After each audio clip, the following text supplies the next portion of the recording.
There is a deeply unsettling psychological compulsion that drives the world's most dangerous predators to hoard physical remnants of their victims, building private, macabre archives to endlessly relive their atrocities. While the uncensored reality of these visceral souvenirs is far too graphic for the visual boundaries of this platform,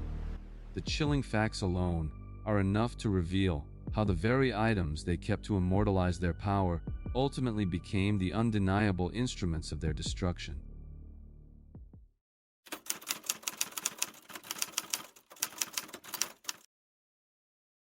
In the late 1980s, the city of Rochester, New York, found itself grappling with the harsh realities of urban decay and the proliferation of vulnerable populations struggling to survive on the margins of society.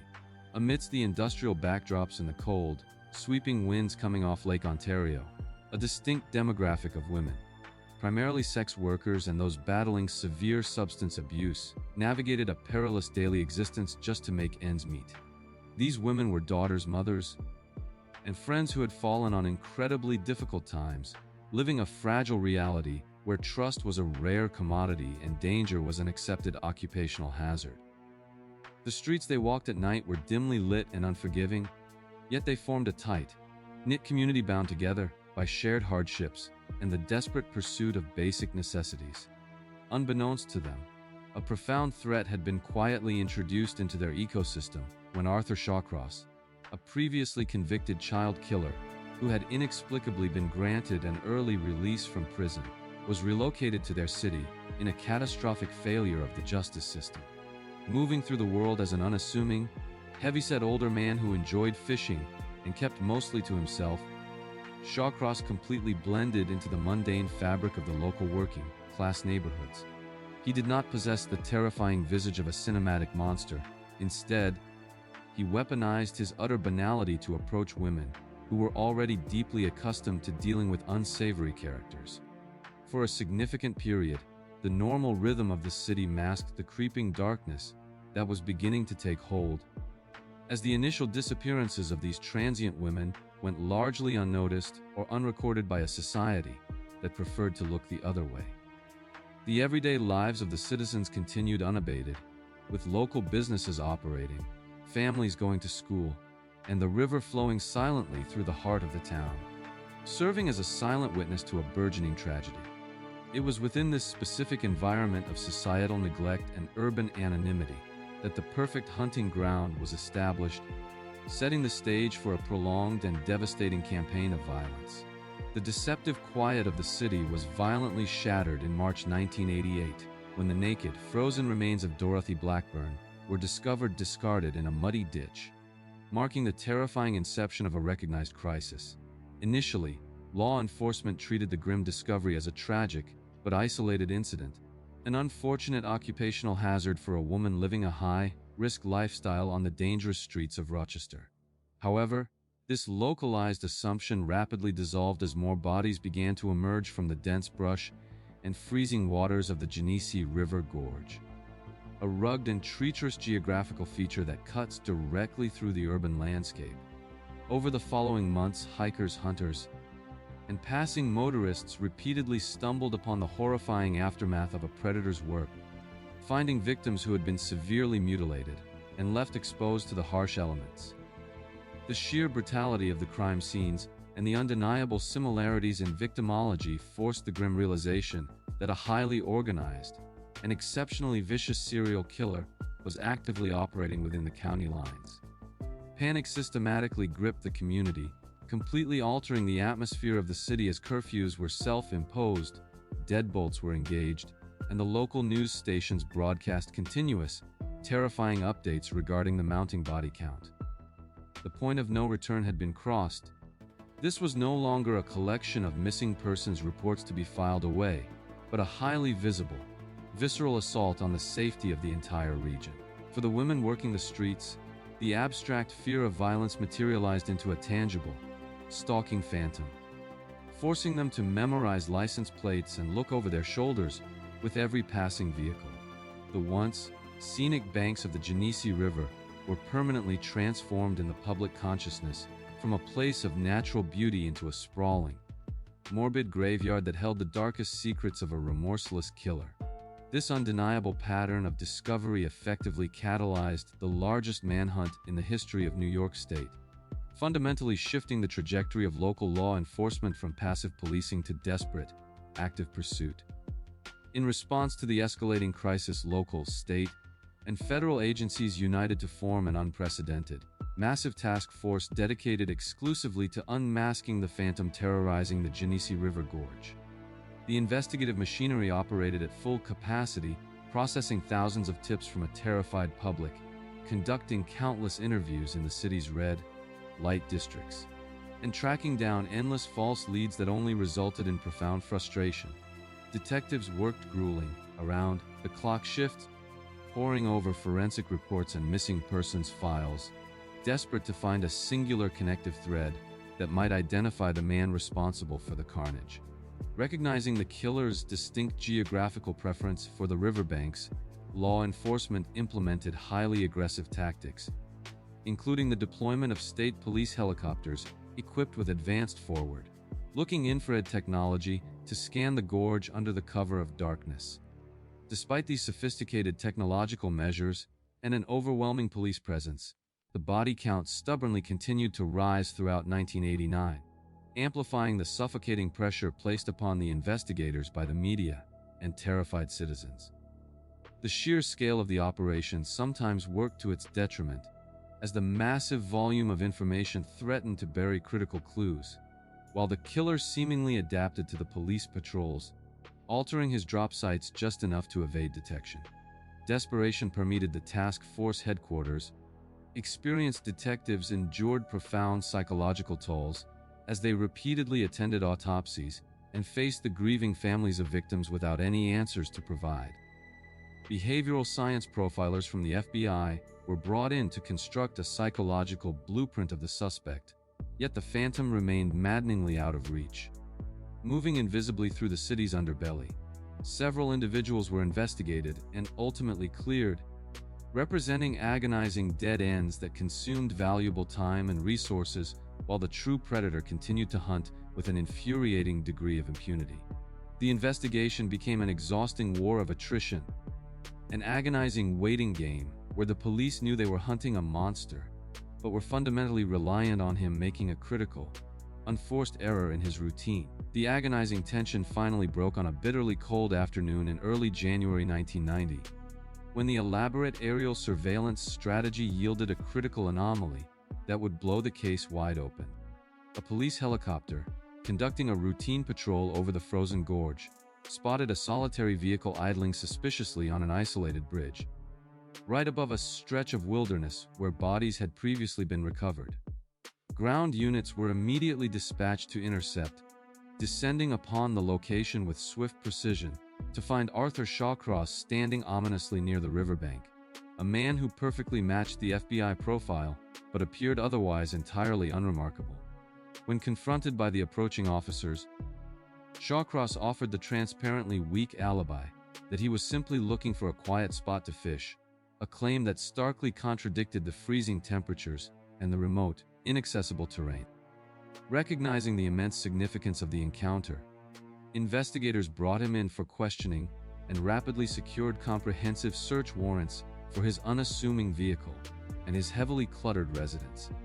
The climax of the investigation was not a dramatic shootout, but rather the quiet,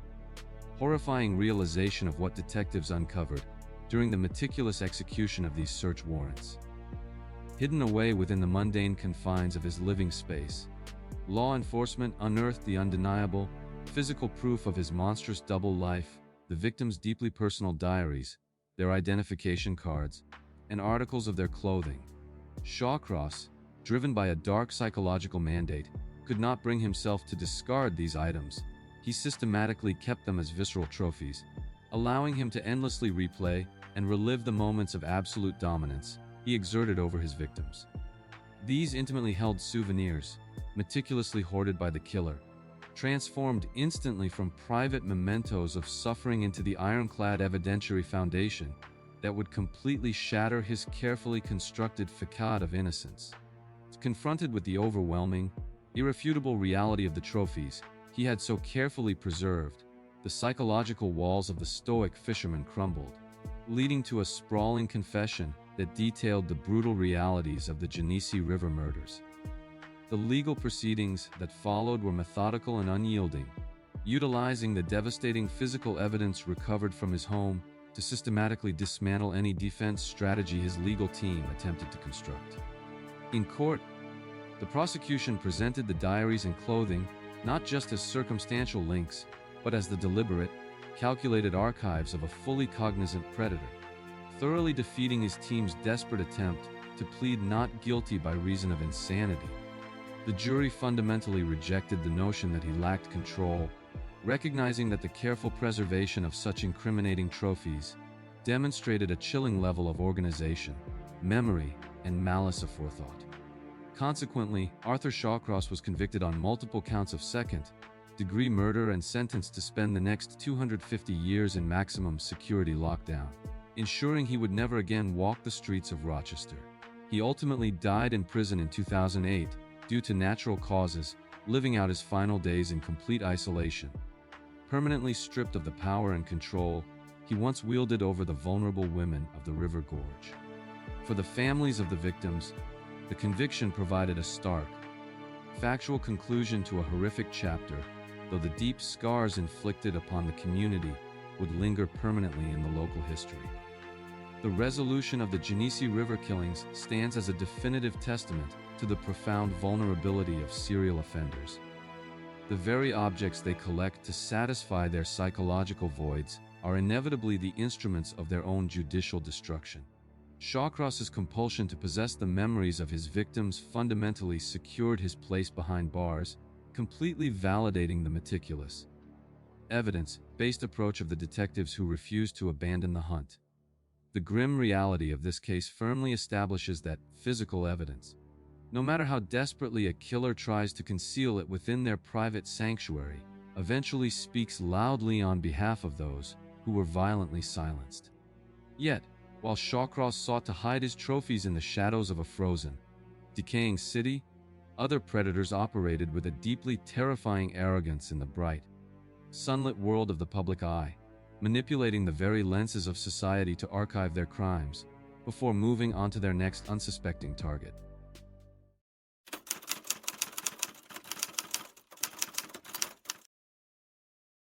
In the sun-drenched expanse of 1970s Southern California, a culture of freedom and artistic expression flourished, creating an environment where a charismatic stranger with a camera could easily disarm the natural defenses of young women. Rodney Alcala navigated this vibrant social landscape with terrifying ease, utilizing his undeniable intelligence and conventionally handsome features to project the carefully crafted persona of a successful fashion photographer. Operating under the guise of an artist seeking fresh faces for prominent publications, he approached unsuspecting victims on beaches, city streets, and college campuses, offering them the alluring prospect of entering the glamorous world of modeling. This deceptive facade was incredibly effective because it directly appealed to the aspirations of the era, allowing Alcala to isolate young women in private studios or remote locations without raising any initial suspicion. His ability to manipulate the public was so profoundly arrogant and refined that in 1978, while in the midst of an active, brutal killing spree, he brazenly appeared as a contestant on the popular national television show, The Dating Game. Standing under the bright studio lights, Alcala confidently traded playful banter with the host and the Bachelorette, successfully presenting himself as an adventurous and charming bachelor to millions of viewers across the country. The sheer audacity of this public appearance highlighted a deeply ingrained narcissism, demonstrating his supreme confidence that his charming exterior would permanently shield him from the consequences of his horrific, hidden reality. The bachelorette who selected him ultimately refused to go on the date, citing an overwhelming, instinctual sense of dread and describing his off-camera demeanor as profoundly creepy, a terrifying intuition that undoubtedly saved her life. However, the general public remained entirely oblivious to the monster operating in plain sight, continuing to trust the approachable photographer who seamlessly blended into the bustling, creative communities of the West Coast. The sunlit beaches and bustling boardwalks provided the perfect camouflage for a highly organized predator who used the lens of his camera not as a tool for art, but as a weapon for hunting and archiving his deeply sinister obsessions. The terrifying illusion of safety in this picturesque coastal region was irrevocably shattered on a warm June afternoon in 1979, with the sudden and deeply alarming disappearance of 12-year-old Robin Samsoe in Huntington Beach. Robin was a vibrant, fiercely independent young girl who had simply borrowed a friend's bicycle to ride to her ballet class, engaging in the kind of mundane, everyday activity that countless children in the community enjoyed without a second thought. When she failed to return home that evening, a profound and immediate sense of panic set in, as her complete disappearance starkly contradicted her reliable nature and deeply rooted connections to her family and friends. The local community, unaccustomed to such brazen daylight abductions, was plunged into a state of heightened anxiety, frantically mobilizing massive, grassroots search parties that scoured the nearby beaches, parks, and neighborhoods for any trace of the missing child. Flyers bearing Robin's smiling face were plastered across telephone poles, storefronts, and community bulletin boards, transforming the relaxed coastal town into a landscape defined by desperate vigilance and overwhelming fear. Law enforcement agencies immediately recognized the severe gravity of the situation, launching a comprehensive investigation that treated every passing hour as a critical window of opportunity to bring the young girl home safely. However, the initial days of the search yielded absolutely nothing but agonizing frustration, as there were no obvious signs of a struggle, no immediate ransom demands, and a haunting absence of physical evidence at the location where she was last seen. The terrifying reality that a child could simply vanish from a busy public space in broad daylight deeply rattled the foundational security of Southern California parents, prompting a widespread reevaluation of the freedoms previously afforded to their children. This singular event marked a definitive point of no return for the investigation,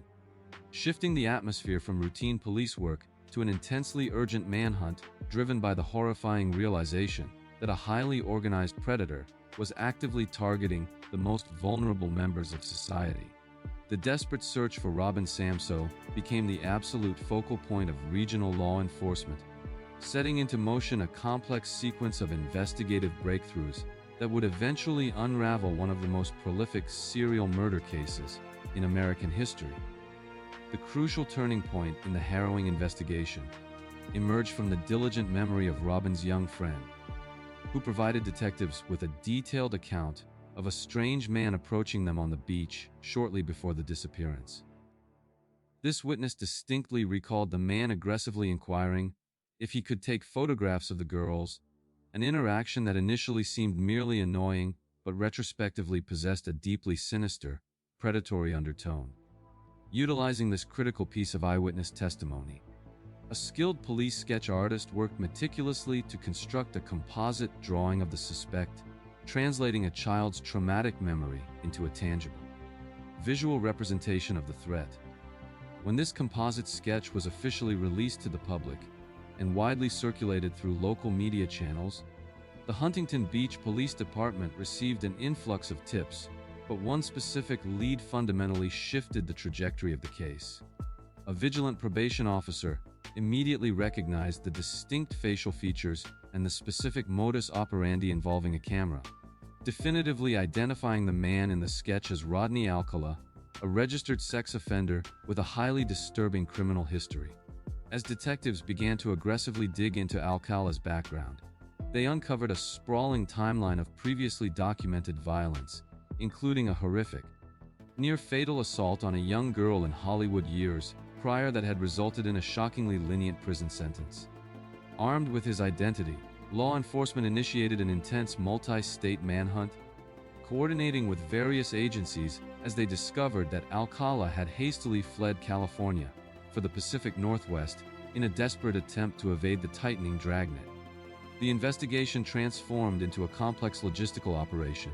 requiring detectives to secure travel records, interview past associates, and trace the convoluted movements of a highly intelligent fugitive who was acutely aware that the authorities were closing in. During this tense period of rising action, the tragic discovery of Robin Samsoe's remains in the remote foothills of the Sierra Madre Mountains confirmed the absolute worst fears of the community,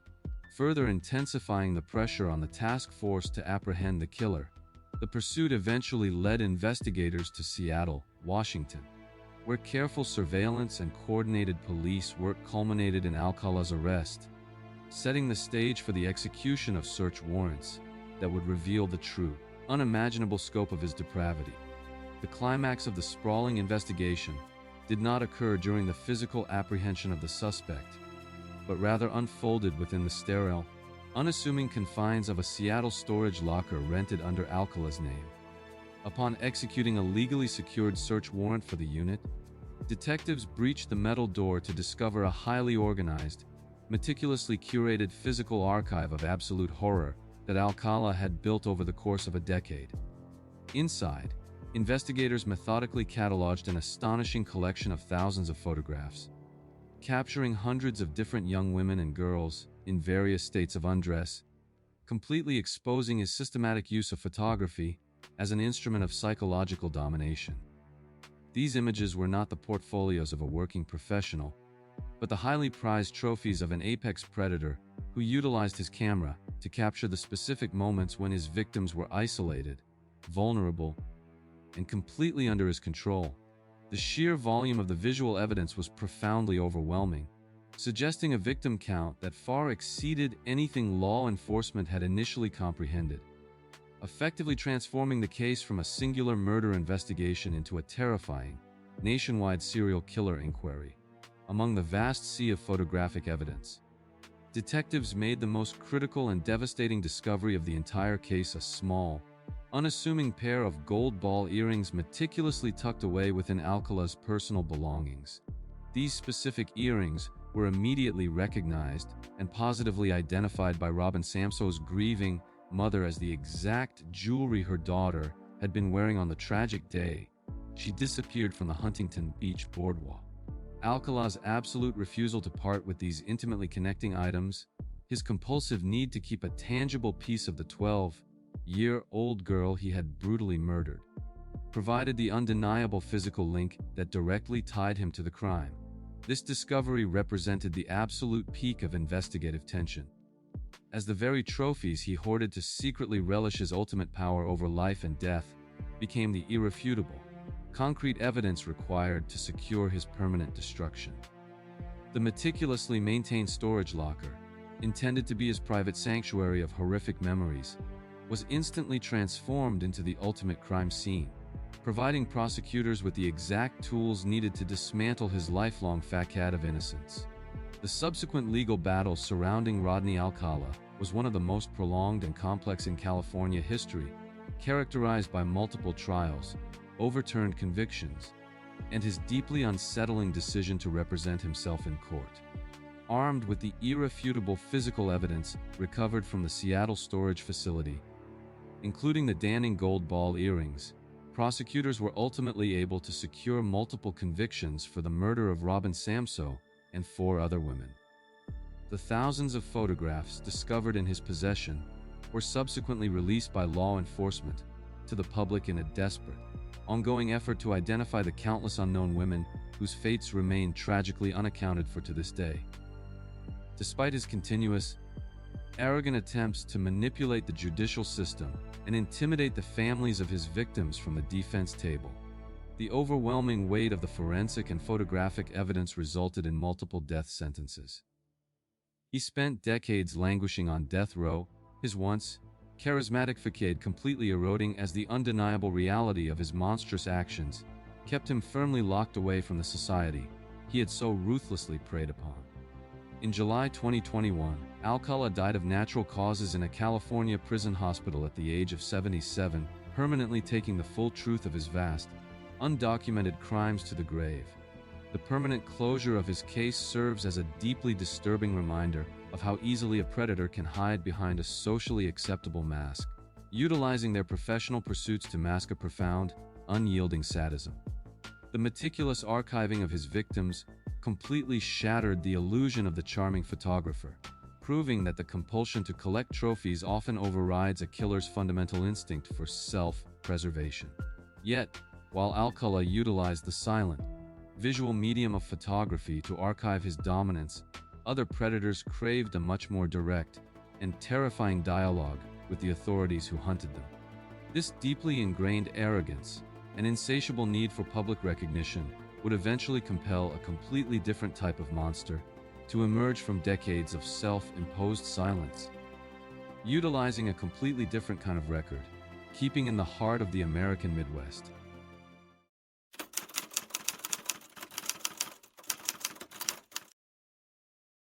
In the seemingly tranquil and tightly knit community of Wichita, Kansas, a paralyzing, multi-generational fear began to firmly take root during the bitterly cold winter of 1974,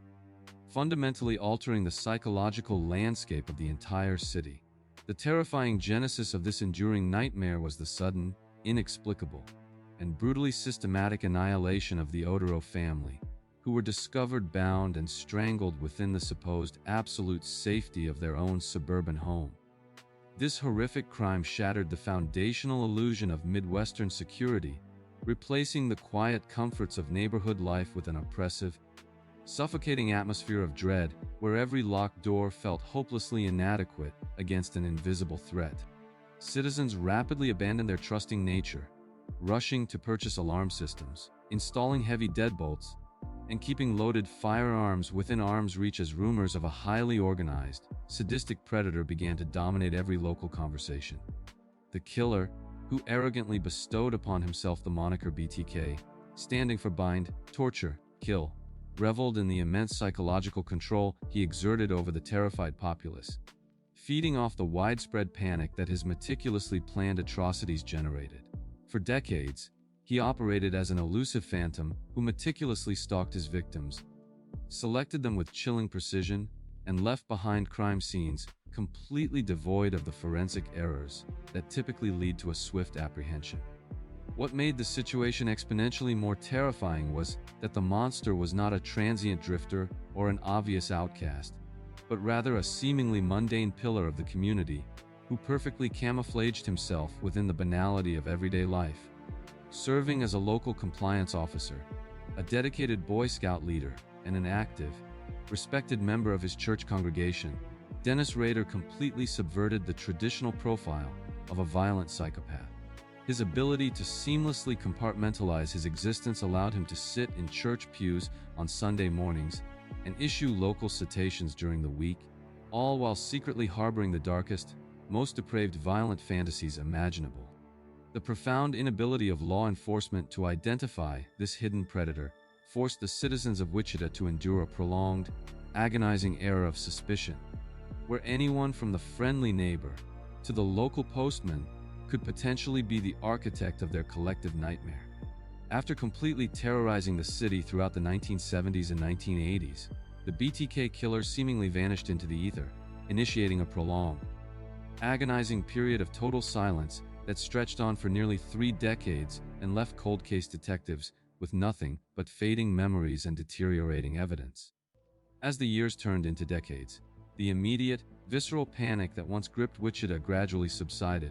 replaced by a lingering, historical trauma as a new generation grew up viewing the BTK moniker as a dark, almost mythological chapter in the city's past.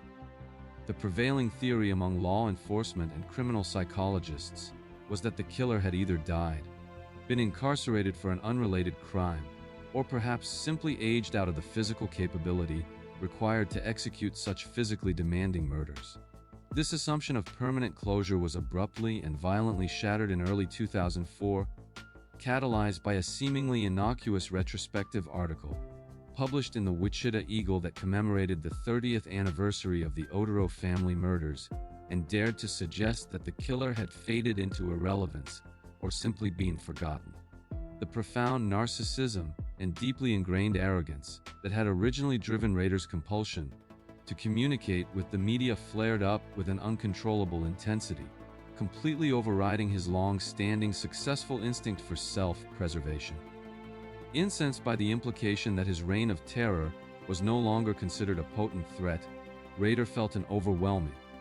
pathological need to reassert his dominance and remind the world that the monster of Wichita was still very much alive and watching.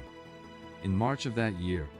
the Wichita Eagle received a chilling, undeniable confirmation of his returns, a meticulously crafted letter containing precise, unreleased details of a previously unlinked 1986 murder, accompanied by a photocopy of the victim's missing driver's license.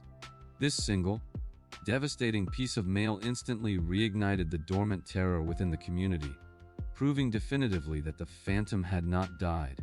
but had merely been lying in wait, silently observing the passage of time. The terrifying realization that the killer was actively monitoring the press and was easily provoked by the suggestion of his own irrelevance marked a definitive point of no return for the modern investigation. This reckless, ego-driven decision to re-enter the public spotlight effectively hit the reset button on the entire case, transitioning the investigation from a dusty historical inquiry into a highly active, desperate, and urgent modern-day manhunt. The sudden emergence of the BTK killer initiated a highly bizarre and deeply unsettling cat and mouse game with both local media outlets and the Wichita Police Department, characterized by a steady, escalating stream of taunting communications. Raider began dropping complex, meticulously assembled packages at various locations across the city, utilizing everything from modified cereal boxes left in the beds of pickup trucks to padded envelopes secretly deposited in public parks. These carefully constructed drops contained an incredibly morbid assortment of items, including cryptic word puzzles, terrifyingly detailed manifestos, bound Barbie dolls meant to simulate his murder scenes, and deeply personal items he had stolen from his victims decades prior. A dedicated task force was immediately reassembled, operating under immense public pressure and utilizing modern forensic techniques that were completely unavailable during the killer's original reign of terror in the 1970s. Detectives engaged in a delicate, highly risky psychological dialogue with the serial killer through press conferences and classified ads, desperately attempting to keep him engaged while simultaneously hunting for the slightest microscopic error in his communications. The investigation experienced numerous agonizing false starts and dead ends, as thousands of DNA swabs were aggressively collected from local men in a massive, unprecedented dragnet that ultimately failed to produce a match, significantly amplifying the frustration within the department. Despite the implementation of advanced surveillance at package drop sites and the utilization of behavioral analysts from the FBI, Raider continually managed to slip through the cracks, his intimate knowledge of local law enforcement procedures giving him a distinct, maddening advantage. However, as the correspondence intensified, his pathological need for recognition began to blur his previously flawless operational security, leading him to ask the police a fateful, profoundly arrogant question regarding the traceability of digital media. In a coded message, he explicitly asked investigators if a floppy disk could be securely traced to a specific computer, to which the police strategically and deceptively replied in a newspaper advertisement that it could not be tracked. This calculated deception by law enforcement preyed directly upon his monumental ego and his fundamental lack of modern technological understanding, setting an elaborate digital trap that would ultimately lead to the absolute unraveling of his lifelong double life. The absolute zenith of the decades-long investigation materialized when Raider, completely trusting the deceptive reassurances provided by the police, confidently mailed a purple 144 megabyte floppy disk encased in a padded envelope to a local Wichita television station. Digital forensics experts immediately intercepted the media and initiated a meticulous examination, quickly discovering that, while the killer believed he had effectively wiped the disk, the underlying metadata embedded within the digital files remained entirely intact and legible.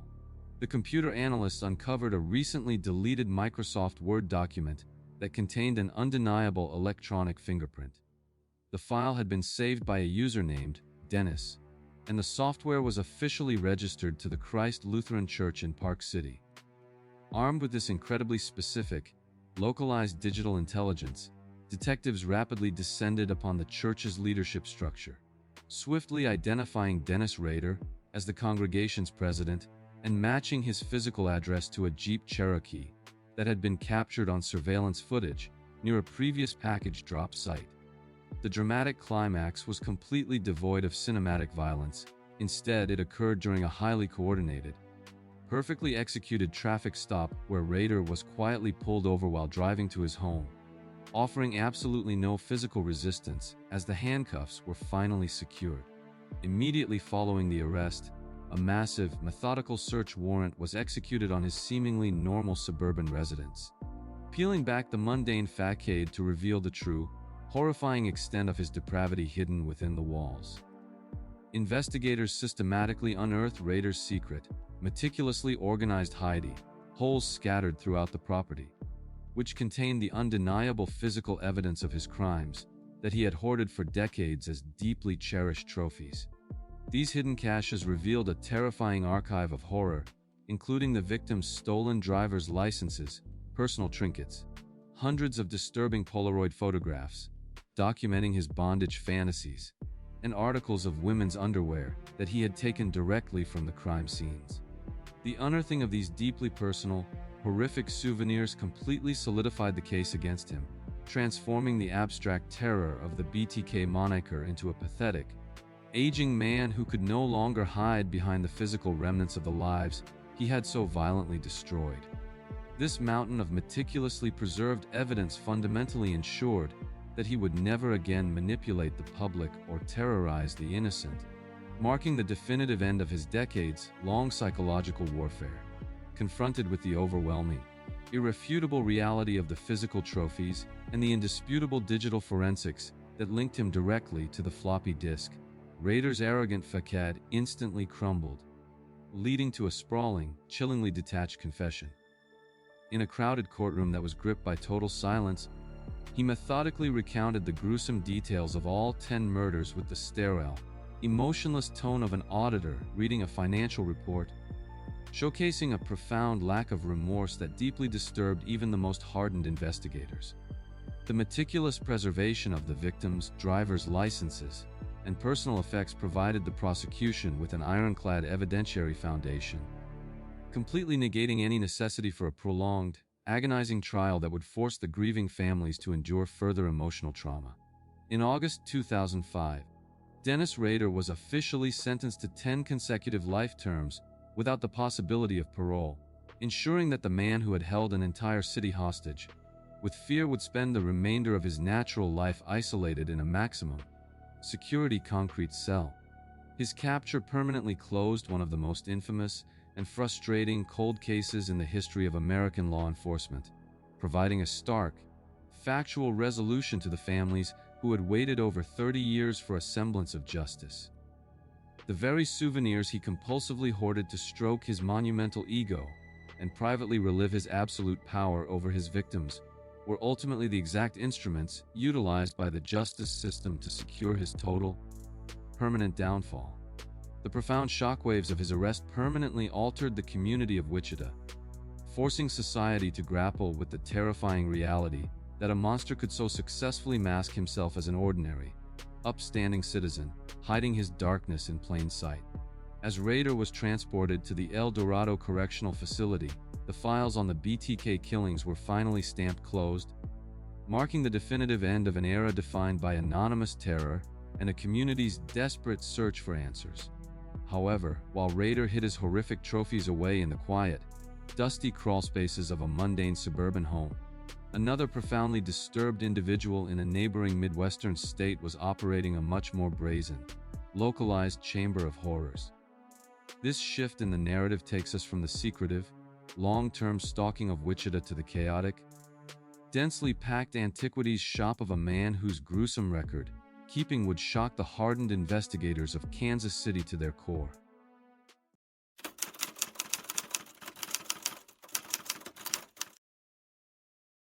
In the bustling, eclectic Westport neighborhood of Kansas City during the 1980s,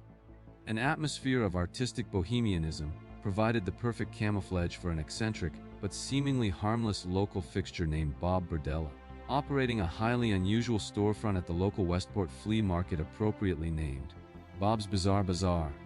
He specialized in selling oddities, occult items, replica skulls, and bizarre antiques to a curious public. To the surrounding community, Berdella presented the carefully cultivated facade of a quirky,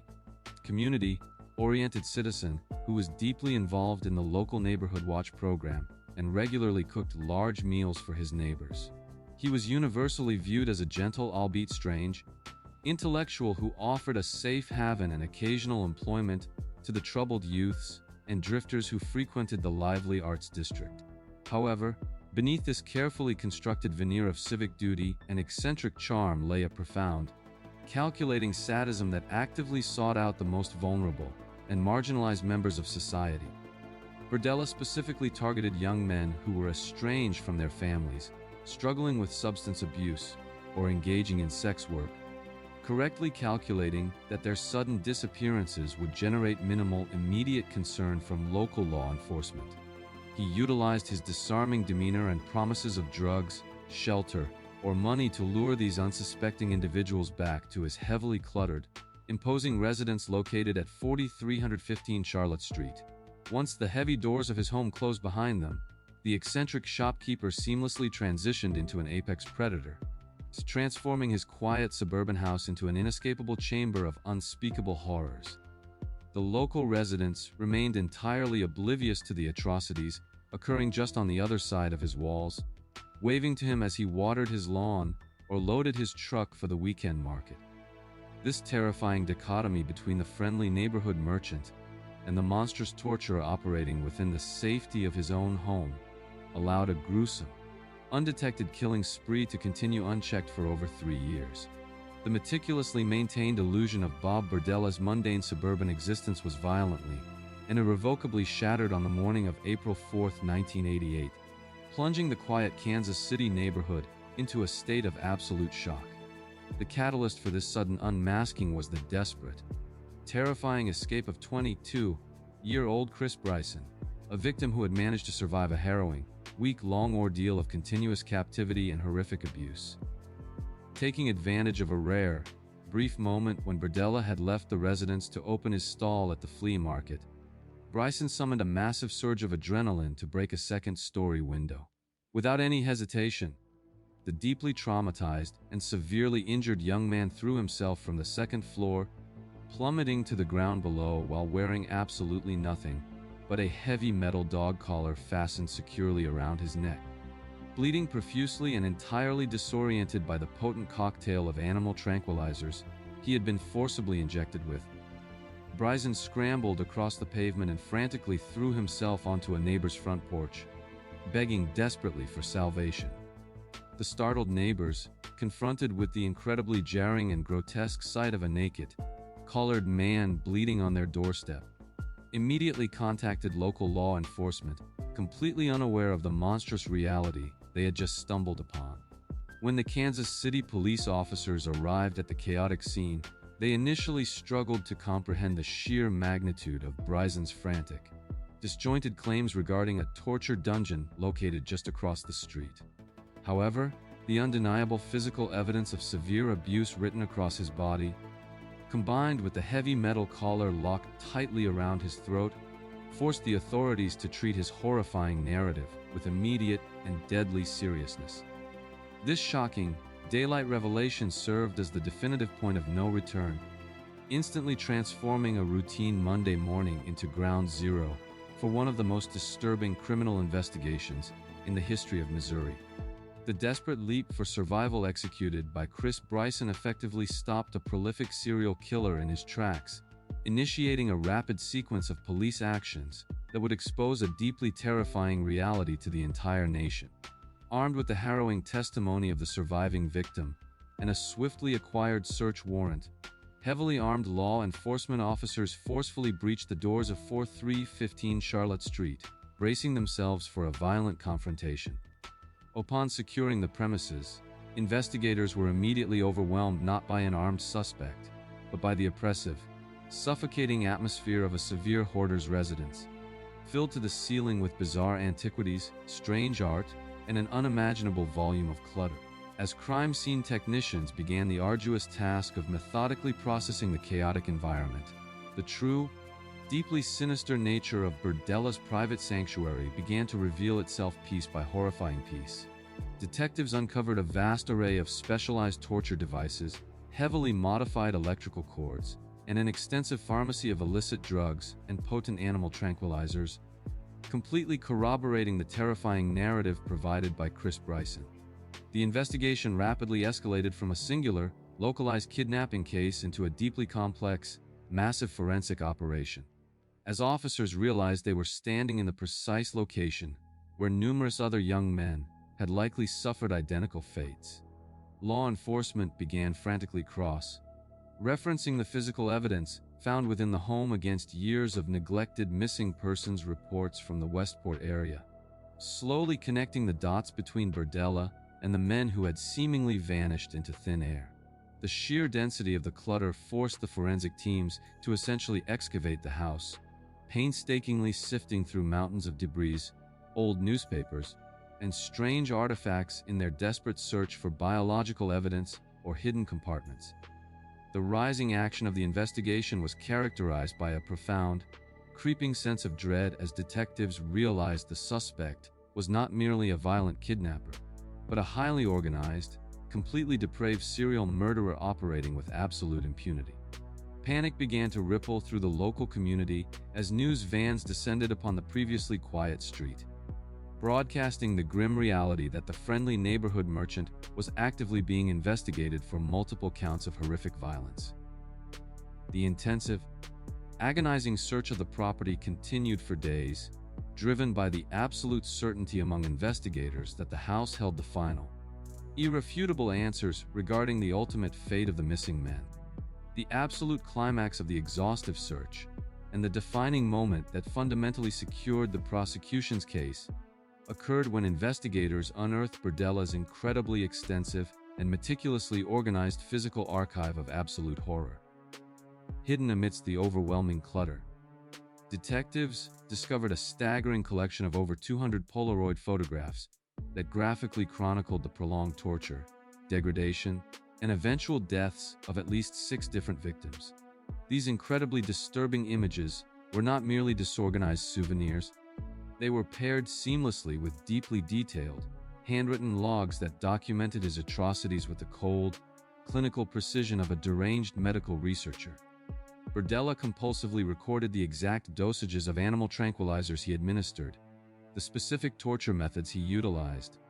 and the victim's physiological responses, creating a comprehensive, irrefutable written confession that completely shattered any potential defense.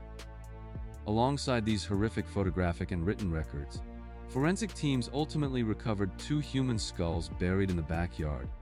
alongside other physical remains that definitively confirmed the murderous outcome of his documented experiments. The discovery of this massive, highly curated trophy collection represented the pinnacle of investigative tension, transitioning the case from a horrifying hypothesis directly into an ironclad, indisputable reality of serial murder. The very records that Berdella obsessively created to eternally relive his supreme power over life and death became the exact,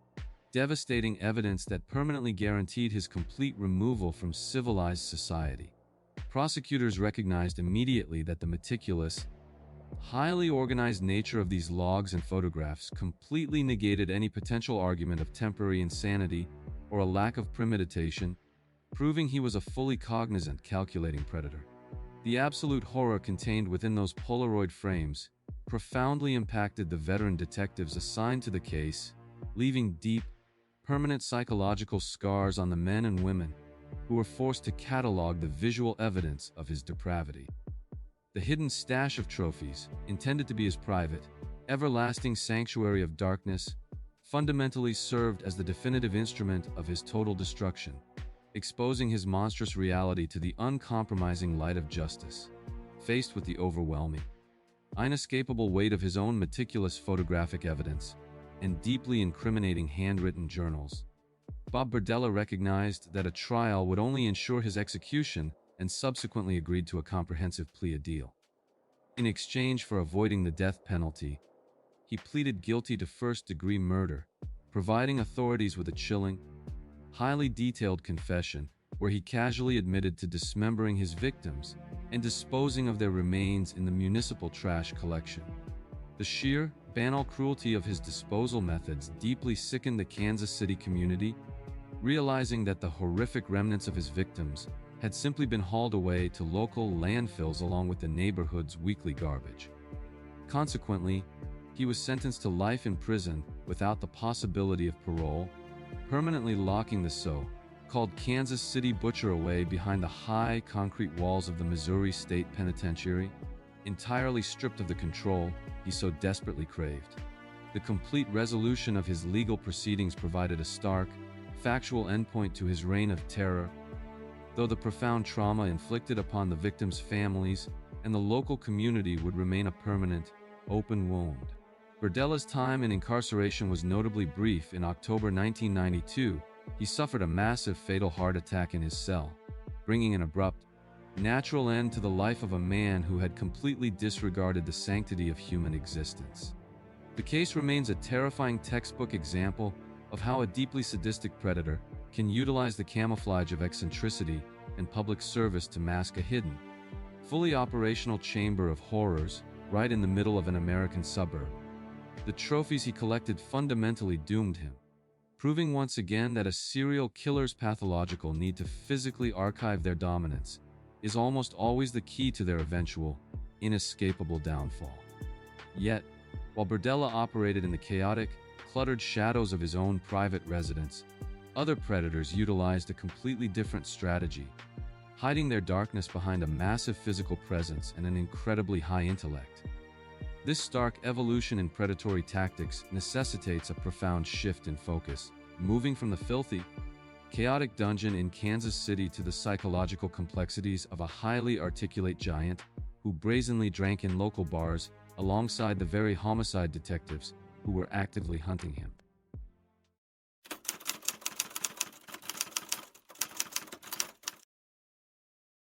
In the sun-drenched, famously laid-back coastal enclave of Santa Cruz, California during the early 1970s, a vibrant counterculture movement heavily normalized the widespread practice of hitchhiking among thousands of local university students. This picturesque landscape of towering ancient redwoods and sprawling ocean beaches provided a seemingly idyllic backdrop for young academics attending the University of California, Santa Cruz and Cabrillo College, who viewed the world through a lens of inherent trust and communal harmony. However, this profound generational innocence was tragically misplaced, as the very roads that symbolized freedom and upward mobility were being quietly monitored by one of the most physically imposing and psychologically complex predators in American history. Edmund Kemper, a towering figure standing 6 feet 9 inches tall and weighing nearly 300 pounds, navigated this academic ecosystem with terrifying ease, weaponizing a highly articulate, unfailingly polite, and deeply disarming demeanor.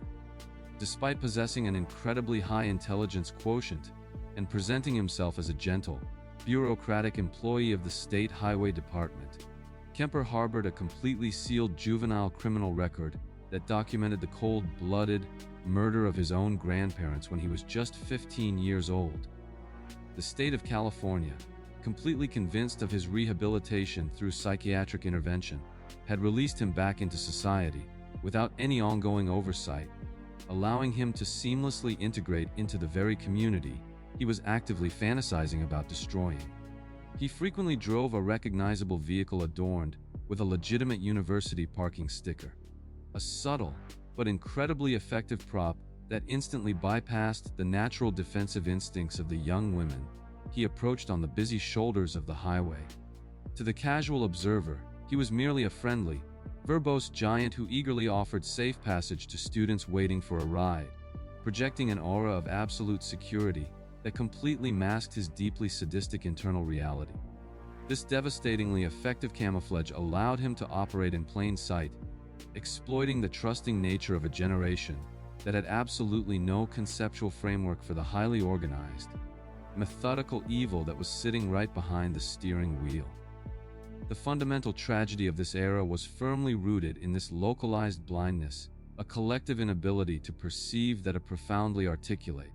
highly intelligent neighbor could simultaneously function as a completely remorseless monster hiding entirely in the open. The profound illusion of safety that blanketed Santa Cruz was violently and irrevocably shattered in May 1972, initiated by the sudden, inexplicable disappearance of two young university students, Mary Ann Pess and Anita Lucchesa, who had simply accepted a ride to a local destination. Initially, the local authorities desperately hoped that the girls had merely adopted the transient, nomadic lifestyle popularized by the era's counterculture, treating their absence as a routine missing persons inquiry rather than a potentially fatal criminal event. However, this optimistic assumption rapidly dissolved into absolute terror 3 months later, when a deeply disturbed hiker stumbled upon a grisly discovery in the dense, remote woodlands of the coastal mountains, uncovering the severed heads of the two missing women. This horrifying revelation fundamentally altered the psychological atmosphere of the entire county,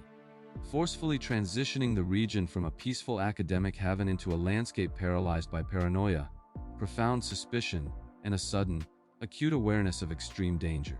Law enforcement agencies immediately issued dire public warnings,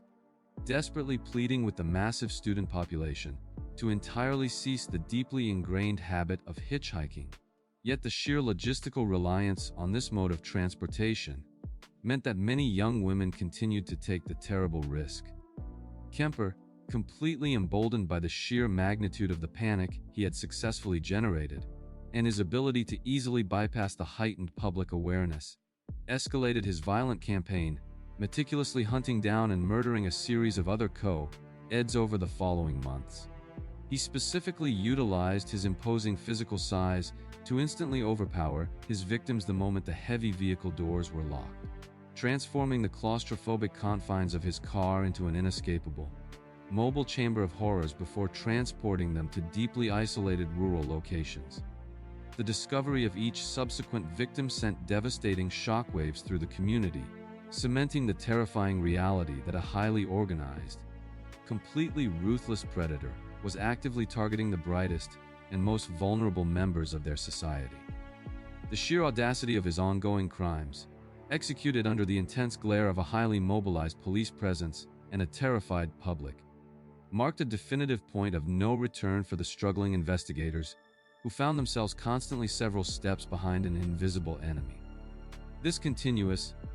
escalating cycle of disappearances and gruesome discoveries transformed Santa Cruz into what the national media would grimly dub the murder capital of the world, plunging the city into an inescapable nightmare of prolonged, agonizing grief. As the body count inexorably continued to rise, a massive, highly publicized, and increasingly desperate task force was assembled, plunging local detectives into an exhausting, emotionally devastating war of attrition against an adversary they fundamentally could not understand. Investigators worked relentless, grueling shifts, rigorously analyzing the sprawling, deeply isolated crime scenes scattered throughout the surrounding mountains and beaches. Yet they were continually frustrated by a total, maddening absence of usable forensic evidence. Kemper was incredibly meticulous in his methodology, utilizing his high intellect to systematically sanitize his crime scenes, ensuring that he left behind absolutely no fingerprints, no physical struggles, and no witnesses who could possibly connect his towering frame to the gruesome aftermath. The sheer psychological toll of the investigation weighed heavily upon the homicide detectives, who frequently sought brief moments of respite and camaraderie at the jury room, a popular local bar conveniently located directly across the street from the county courthouse. In a display of profound, staggering arrogance and supreme confidence, Kemper became a regular patron at this exact same establishment, utilizing his friendly, conversational demeanor to actively integrate himself into the social circles of the very men who were hunting him. He would casually buy rounds of beers for the exhausted officers, actively engaging them in deep, theoretical conversations regarding the psychological profile of the elusive co-ed killer, eagerly absorbing their internal intelligence and adjusting his own operational tactics based on their unguarded frustrations. The detectives, completely blinded by his polite bureaucratic persona and seemingly genuine interest in police work, entirely failed to recognize that they were casually fraternizing with the exact monster who was responsible for the sleepless nights and the gruesome crime scenes. Kemper reveled in the supreme, sickening irony of this dual existence, deriving immense psychological gratification from his ability to completely deceive the authorities, while standing mere inches away from the active center of the massive investigative dragnet. This deeply terrifying dynamic highlighted the nascent, severely limited nature of criminal profiling at the time, as law enforcement rigidly searched for a socially isolated, obviously deranged outcast rather than a highly articulate, functioning member of their own community. The investigation became an agonizing, circular exercise in futility, completely hindered by the tragic reality that the most dangerous man in California was actively monitoring their every move from the comfort of a bar stool right next to them.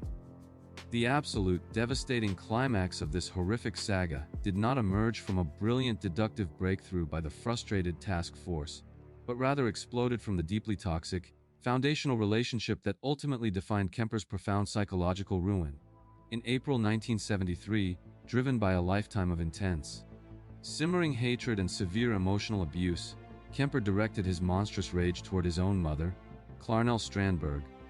brutally murdering her while she slept in their shared apartment, before subsequently killing her close friend to completely eliminate any potential witnesses.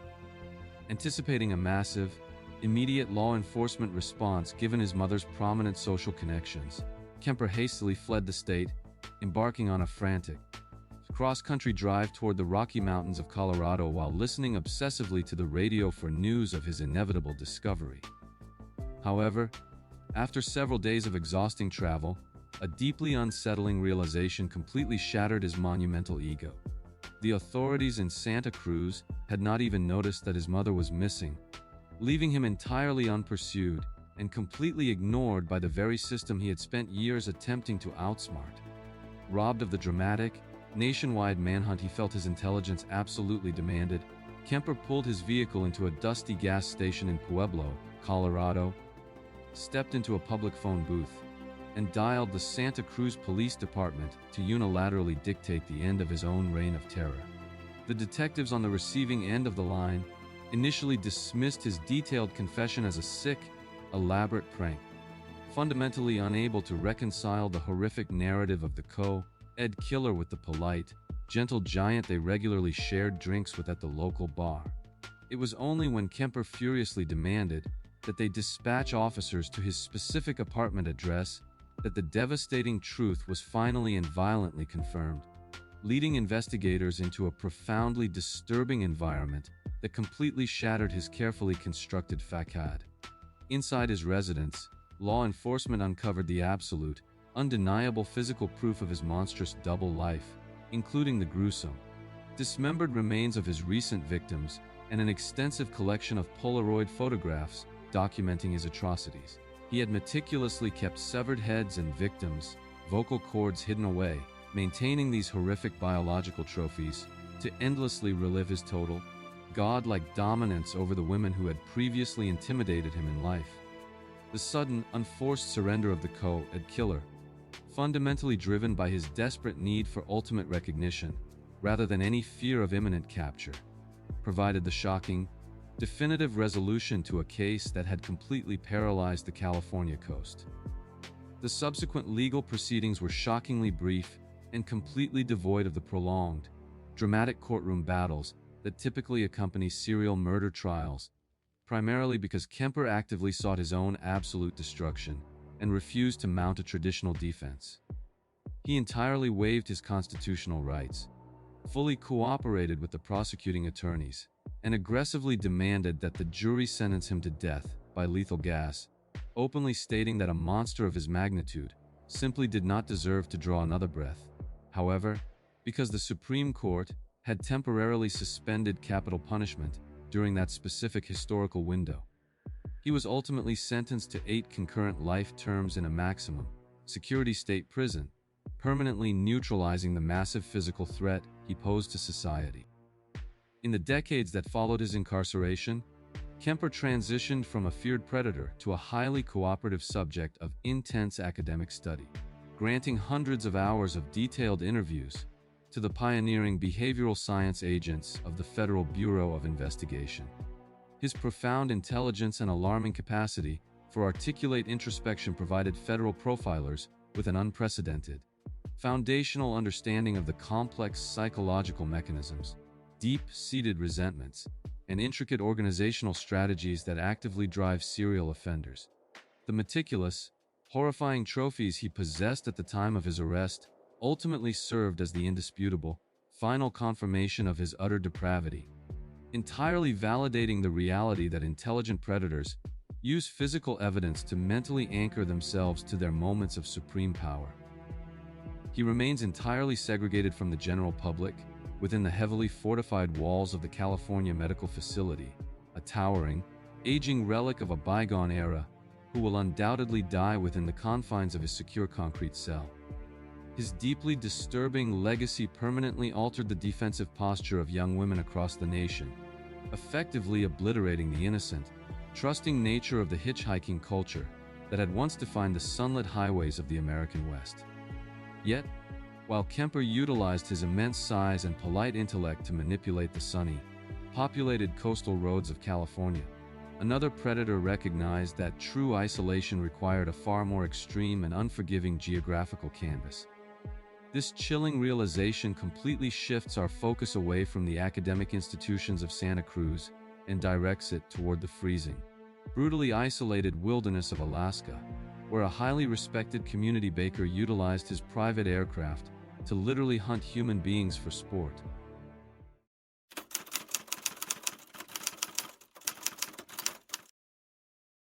In the late 1970s and early 1980s, the construction of the Trans-Alaska Pipeline transformed Anchorage into a chaotic, transient boomtown flooded with vast amounts of cash and an influx of workers seeking immediate gratification.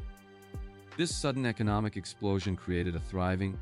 highly populated underworld of strip clubs, massage parlors, and street-level prostitution, drawing numerous vulnerable women to the frozen north with the promise of quick, lucrative earnings. Among the bustling, transient population of the city lived Robert Hansen, an outwardly mild-mannered, stuttering family man who operated a highly successful local bakery and had firmly established himself as a pillar of the Anchorage commercial community. Hansen completely masked his deep-seated insecurities and profound misogyny behind his respectable civic facade and his widely celebrated reputation as a champion big-game hunter who frequently traversed the unforgiving Alaskan wilderness. He recognized that the sex workers and dancers who populated the neon-lit stretches of Spennard Road were largely disconnected from their families and completely ignored by mainstream society, making them the perfect, invisible targets for his deeply sadistic compulsions. Utilizing his wealth and the promise of substantial cash payments, he easily lured these transient women into his vehicle or his private airplane, instantly removing them from the crowded urban environment and isolating them within his absolute control. Once the aircraft left the tarmac and soared over the vast, uninhabited expanses of the Chugach Mountains, the polite baker vanished entirely, replaced by a ruthless apex predator who viewed human beings as the ultimate sporting game. The harsh, unforgiving geography of Alaska provided him with an unparalleled, geographically massive killing field, where the bitter cold, the dense wilderness, and the native wildlife functioned as highly effective mechanisms for completely erasing any physical evidence of his crimes. For years, the disappearance of these women was largely attributed to the transient nature of their profession, allowing Hansen to continue his horrific, airborne hunting expeditions with absolute impunity, while society remained completely oblivious to the monster operating directly above their heads. The sheer scale and remoteness of the Alaskan bush effectively swallowed the victims whole, creating a localized blind spot where a respected local businessman could repeatedly enact his darkest fantasies without drawing the slightest scrutiny from law enforcement. The impenetrable wall of secrecy surrounding Hansen's remote hunting grounds was violently breached on a cool morning in June 1983, triggered by the desperate, adrenaline-fueled survival instincts of 17-year-old Cindy Paulson. Paulson, who was working the streets of Anchorage, had been lured into Hansen's vehicle under the guise of a lucrative transaction, only to be suddenly subjected to a terrifying, violent assault at gunpoint. Bound with chains, severely beaten, and temporarily held captive within his residence, she endured a horrific ordeal before he ultimately transported her to Merrill Field, a local airstrip where his private Piper Super Cub was waiting to fly her into the deep wilderness. In a moment of absolute, sheer desperation while Hansen was briefly distracted preparing the aircraft for takeoff, Paulson managed to squirm out of the vehicle and sprint toward the busy nearby roadway, leaving her shoes behind in the frantic scramble for her life. Barefoot, terrified, and still wearing a pair of tight metal handcuffs locked around her wrists, she frantically waved her arms in the middle of the street, desperately attempting to flag down any passing motorist who might offer salvation. A passing truck driver immediately slammed on his brakes, allowing the hysterical teenager to scramble into the cab before aggressively speeding away from the airstrip and delivering her directly into the hands of the Anchorage Police Department. Her sudden, dramatic emergence from the clutches of an active serial killer provided law enforcement with their first tangible, living witness to a nightmare that had previously only existed in the form of completely unlinked, unexplainable missing persons reports. As Paulson sat in the police precinct, shivering and deeply traumatized, she recounted a harrowing narrative of extreme violence, explicitly naming the mild-mannered Baker as the architect of her torment and providing a detailed description of his home, his vehicle, and his aircraft. This critical, undeniable physical manifestation of a victim successfully escaping the predator's grasp marked the definitive point of no return for the Anchorage authorities, completely halting the silent disappearances and forcing the justice system to acknowledge the severe danger lurking behind a respectable facade. The sheer terror etched into the young woman's face, combined with the irrefutable evidence of the metal cuffs still biting into her skin, served as the massive, unavoidable catalyst that finally set the wheels of a formal criminal investigation into motion. Despite the harrowing, deeply detailed account provided by the traumatized teenager, the initial law enforcement response was incredibly frustrating and severely hindered by systemic biases against women working within the sex trade. When questioned by detectives, Hansen completely denied all of Paulson's allegations, projecting a calm, deeply convincing aura of innocence and utilizing his respectable standing within the community to cast immense doubt upon the word of a known streetwalker. He bolstered his defense by providing a completely fabricated, yet seamlessly orchestrated alibi, utilizing close friends and upstanding citizens to explicitly corroborate his whereabouts on the night of the abduction, effectively stalling the preliminary investigation in its tracks. However, the case gained critical, irreversible momentum when Detective Glenn Floth of the Alaska State Troopers recognized the striking similarities between Paulson's horrific ordeal and a series of recently discovered, unidentified bodies unearthed in the remote wilderness. Floth refused to accept the Baker's polite denials, delving aggressively into Hansen's heavily guarded past to uncover a completely forgotten history of severe violence, including an early conviction for arson and several deeply disturbing, highly violent assaults against local women. Recognizing the distinct possibility that they were hunting a highly organized serial killer, investigators collaborated with the FBI's Behavioral Science Unit, supplying psychological profiler John Douglas with the gruesome details of the wilderness crime scenes. The resulting federal profile matched Robert Hansen with an absolutely terrifying degree of accuracy, perfectly describing a man who utilized extreme wilderness survival skills and a profound hatred of women to execute his complex hunting fantasies. Armed with this highly specific psychological blueprint, the physical evidence of the bullet casings found near the remote grave sites, and Paulson's unwavering testimony, detectives began the arduous, highly complex legal process of securing a comprehensive search warrant for the suspect's properties. The tension mounted exponentially as law enforcement meticulously built an undeniable, paper-based case that could legally justify breaching the private sanctuary of a wealthy, highly connected citizen, knowing that any procedural error would allow a prolific monster to completely slip through their fingers. The investigation evolved into a high-stakes, silent war of attrition, with investigators secretly tracking the Baker's movements and preparing for the precise moment when they could fundamentally strip away his disguise and expose the brutal truth hidden within his home. The absolute zenith of the exhaustive investigation materialized in late September 1983, when an armed team of state troopers and local detectives simultaneously descended upon Hansen's primary residence, his bakery, and his private aircraft hangar to execute the hard-won search warrants. Inside the seemingly mundane, heavily wood-paneled suburban home, forensic teams immediately set to work, carefully peeling back the layers of his domestic life to reveal the incredibly disturbing, irrefutable physical evidence of his sprawling wilderness atrocities. Hidden away in the dusty, heavily insulated recesses of his attic, investigators made the most devastating discovery of the entire operation: an extensive, highly organized stash of jewelry and identification cards that fundamentally belonged to the missing women. These deeply personal items were the tangible trophies he compulsively collected and concealed, allowing him to endlessly relish the psychological high of his successful hunts long after the physical violence had concluded in the freezing bush. Furthermore, tucked behind a wooden headboard, detectives uncovered a highly detailed, folded aviation map of the Alaskan wilderness that was heavily populated with dozens of small, meticulously drawn X, explicitly marking the exact flight paths and the highly isolated geographic coordinates of the grave sites. The sheer volume of these precise markings completely overwhelmed the law enforcement personnel,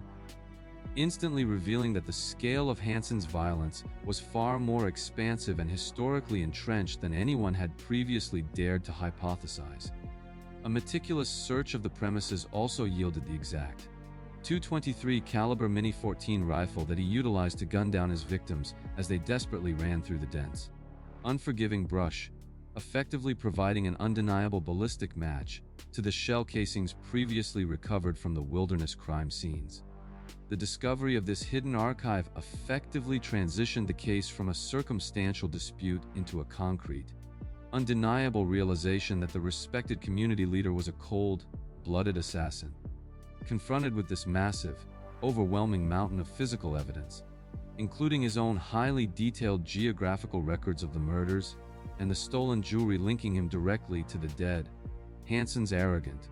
stuttering facade of innocence instantly and permanently collapsed. The trophies he had so carefully hoarded to preserve the memory of his absolute dominance instantly transformed into the highly precise, completely unassailable forensic tools that law enforcement utilized to systematically destroy his life and secure his eternal imprisonment. Faced with the staggering, absolute certainty of the physical evidence recovered from his own residence, Robert Hansen completely abandoned his protracted deception and provided a sprawling, highly detailed confession to the district attorney. In a massive plea agreement designed specifically to compel his assistance in locating the numerous undocumented victims scattered across the vast Alaskan interior, he formally pleaded guilty to 4 specific counts of murder, though he fully admitted to killing at least 17 different women. For weeks under heavy armed guard, the former baker was flown back over his own killing fields via helicopter, physically pointing out the precise locations of the grave sites he had so meticulously marked on his hidden aviation map. Because of his direct cooperation in the gruesome recovery efforts, he was ultimately spared a prolonged public trial, instead receiving an incredibly decisive sentence of 461 years plus a mandatory life term, without any possibility of parole. This monumental legal judgment permanently secured his removal from the civilized world, completely isolating the once proud hunter within the sterile, heavily fortified confines of a maximum security prison cell where he possessed absolutely no power or agency. Hansen languished in complete obscurity within the prison system for over 3 decades, his health steadily declining until his eventual death from natural causes in August 2014 at the age of 75, completely unmourned by the society he had so viciously betrayed. The tragic resolution of the Butcher-Baker case stands as a permanent, factual testament to the immense danger of societal indifference, highlighting how predators specifically exploit systemic prejudices to execute their crimes with a horrifying degree of geographical isolation. The very items he collected to stroke his monumental ego, the stolen jewelry and the meticulously marked maps, were fundamentally the absolute catalysts for his judicial destruction, providing the exact proof required to bring a massive, hidden horror to light. The permanent scars left upon the Anchorage community remain deeply embedded within the historical record of the state, serving as a bleak reminder of the absolute vulnerability of marginalized individuals. Yet, while Hansen relied on the vast emptiness of the wilderness to obscure his violent reality, other predators found their ultimate camouflage not in geography, but in the absolute authority and unquestioned trust inherently provided by a shining silver badge.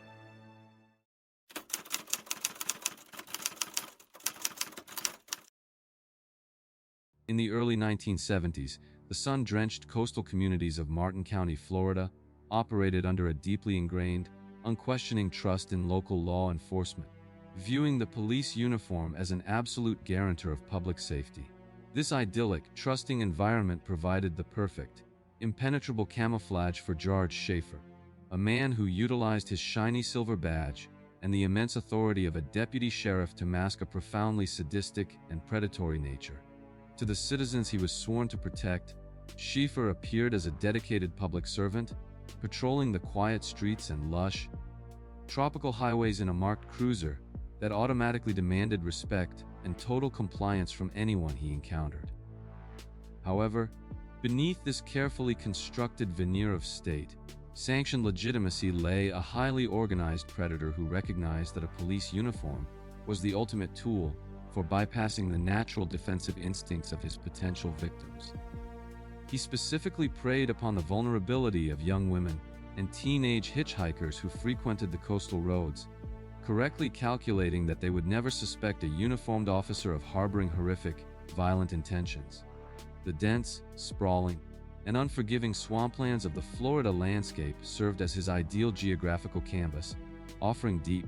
isolated pockets of wilderness where the screams of his victims would be entirely swallowed by the surrounding nature. When Schaefer activated the flashing lights of his patrol car, he possessed the absolute power to detain, isolate, and transport individuals without drawing the slightest suspicion from passing motorists or his fellow officers. His victims, fundamentally conditioned by society to trust the police completely, willingly entered his vehicle believing they were receiving a safe ride or being subjected to a routine traffic stop, entirely unaware that they were stepping into an inescapable mobile trap. This terrifying subversion of authority allowed him to operate in broad daylight with absolute impunity, utilizing the very instruments of public protection to facilitate his darkest, most depraved psychological compulsions. The profound tragedy of his early reign of terror was rooted in this massive systemic blind spot, as the community simply possessed no conceptual framework to comprehend that the monster hunting their children was actively wearing the badge of their protectors. The terrifying, impenetrable illusion of the trusted deputy sheriff was violently and abruptly shattered in July 1972, triggered by an incredibly harrowing, desperate fight for survival that would completely expose the darkness hiding within the department. While on active patrol, Schaefer utilized his official authority to pick up two teenage hitchhikers, Pamela Sue Wells and Nancy Ellen Trotter, initially projecting a stern but seemingly protective demeanor before driving them deep into the remote, dense vegetation of Hutchinson Island. Once they were completely isolated in the unforgiving swamp, the trusted public servant instantly dropped his facade, pulling his service weapon and aggressively forcing the terrified girls deep into the mosquito-infested woods under the threat of imminent death. He sadistically bound them to the trunks of heavy mangrove trees using tight ropes, subjecting them to severe psychological torture and explicit threats of violence that entirely revealed the horrifying reality of his predatory intentions. However, in a profound stroke of absolute miraculous luck, Schaefer temporarily left the immediate area, possibly to retrieve additional tools or to respond to an unavoidable police dispatch radio call, leaving the girls unattended for a brief, critical window of time. Driven by an unimaginable surge of adrenaline and absolute terror, the two teenagers managed to desperately struggle against their bindings, successfully freeing themselves and fleeing blindly through the treacherous swamp until they reached the safety of civilization. When the exhausted, traumatized girls finally arrived at the local police precinct to report their horrific ordeal, Their detailed account of an active deputy sheriff acting as a violent kidnapper sent absolute shockwaves of disbelief through the department. Confronted by his superiors with the overwhelming, irrefutable testimony of the surviving victims, Schieffer arrogantly attempted to dismiss the entire harrowing event as a heavily misguided, unofficial, scared straight tactic designed solely to teach the girls about the inherent dangers of hitchhiking. Although this absurdly fabricated excuse failed to convince the deeply disturbed command staff, it resulted only in his immediate termination and an initial charge of false imprisonment, allowing him to bond out of jail while awaiting trial. This critical, terrifying breach of his operational security marked the definitive point of no return, completely destroying his trusted public persona and opening the floodgates to a much deeper, darker investigation into the former officer's hidden past. With Schieffer stripped of his badge and actively awaiting trial for the kidnapping, the deeply unsettled local authorities began to realize that the bizarre, scared straight incident was likely a fundamentally interrupted murder rather than a singular error in judgment. This creeping, horrific suspicion violently hardened into absolute certainty in April 1973, when the heavily decomposed and brutally mutilated remains of two other teenage girls,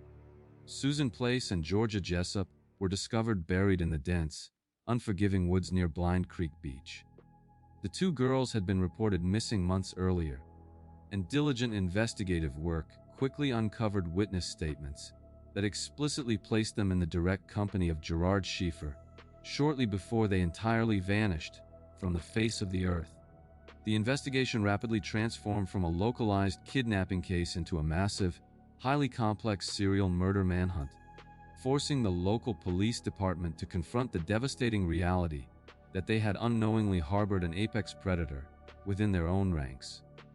Detectives worked grueling, around-the-clock shifts to meticulously retrace the former deputy's movements, desperately cross-referencing his duty logs, patrol routes, and days off with a terrifyingly long list of unsolved missing persons cases stretching across the entire Florida coast. The rising action was characterized by a profound, suffocating tension as investigators navigated the immense procedural hurdles and the glaring public relations nightmare of actively investigating a former colleague who intimately understood police tactics and forensic limitations. Panic systematically gripped the surrounding coastal communities as the horrifying news broke that the disgraced officer was the prime suspect in a series of brutal, sadistic murders, permanently fracturing the foundational trust between the citizens and the law enforcement agencies sworn to protect them. Despite his intimate knowledge of criminal investigations, Schieffer's monumental arrogance began to severely blind him to his own vulnerabilities, as he continually underestimated the determination of the detectives, who were deeply motivated to excise the rot from their department. The task force meticulously built a sprawling, circumstantial net around him, securing the necessary legal justifications to execute massive search warrants that they hoped would finally provide the indisputable physical evidence needed to lock him away forever.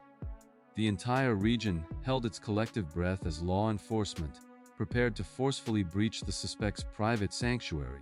knowing with absolute certainty that whatever they found hidden inside would definitively expose the true,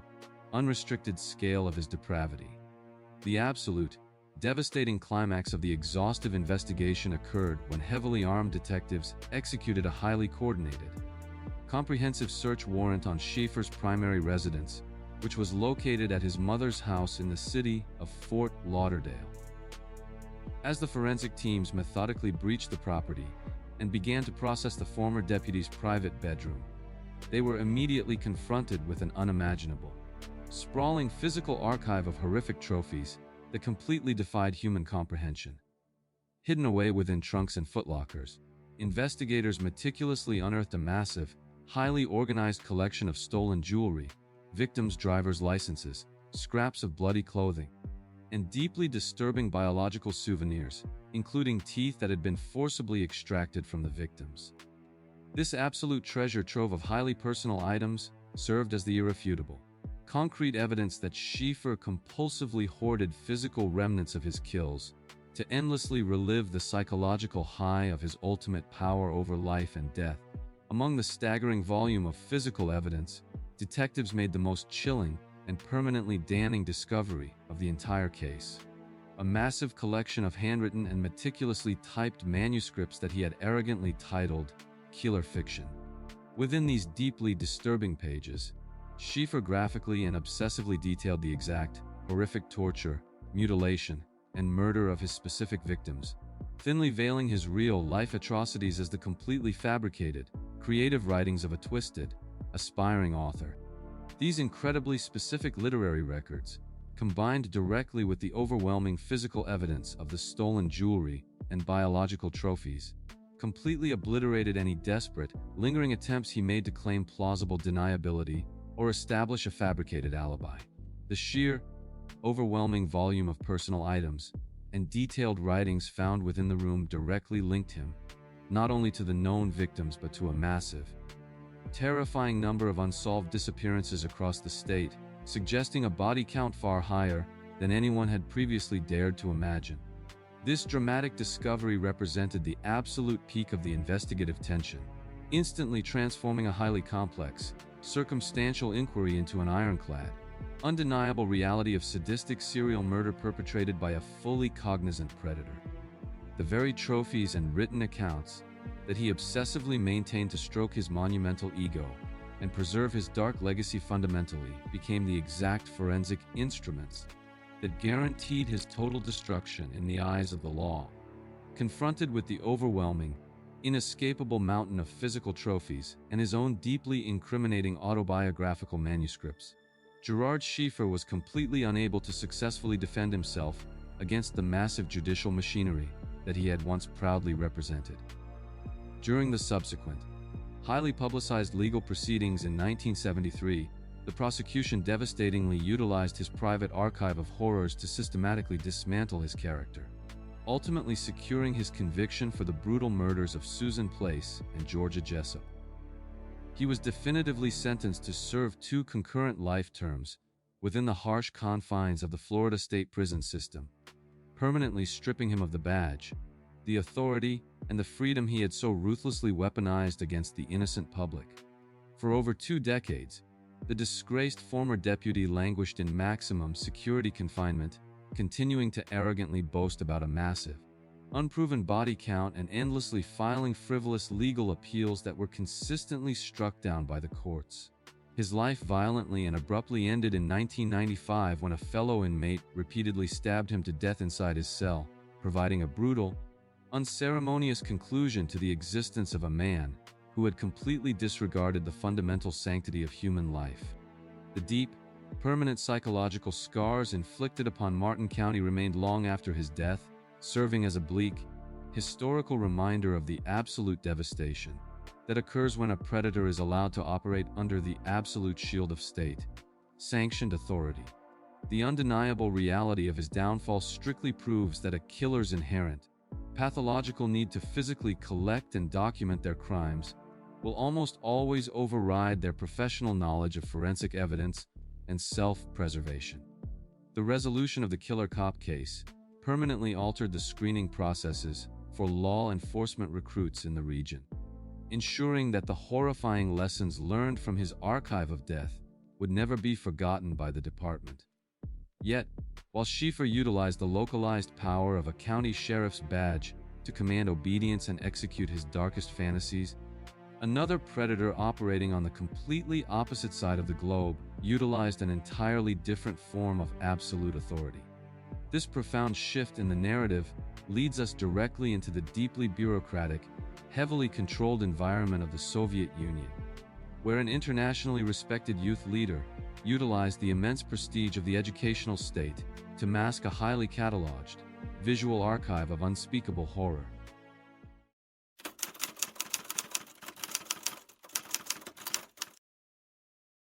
In the deeply regimented and highly bureaucratic society of the Soviet Union during the mid to late 20th century, absolute conformity and unyielding respect for state-sanctioned authority were fundamentally ingrained into every aspect of daily civic life.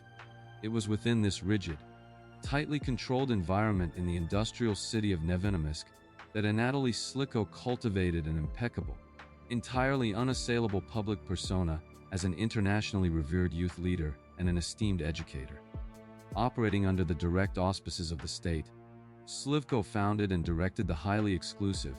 prestigious Churjid Tourist and Mountaineering Club, an organization that promised young boys the unparalleled opportunity to experience thrilling outdoor adventures, learn survival skills, and ultimately serve the glorious Soviet motherland. His seemingly tireless dedication to the ideological and physical development of the youth earned him the highest commendations the government could bestow, including the incredibly prestigious title of Honored Teacher of the RSFSR, effectively transforming him into a localized deity whose judgment was fundamentally beyond question. To the parents of Nevin Amisk, having a son accepted into Slivko's elite club was considered a massive honor and a guaranteed pathway to future success within the Communist Party apparatus, blinding them entirely to the deeply sinister reality lurking behind the camping trips and survival exercises. Slivko meticulously utilized his monumental prestige and the inherent, systemic trust placed in Soviet educational institutions to completely isolate the most vulnerable,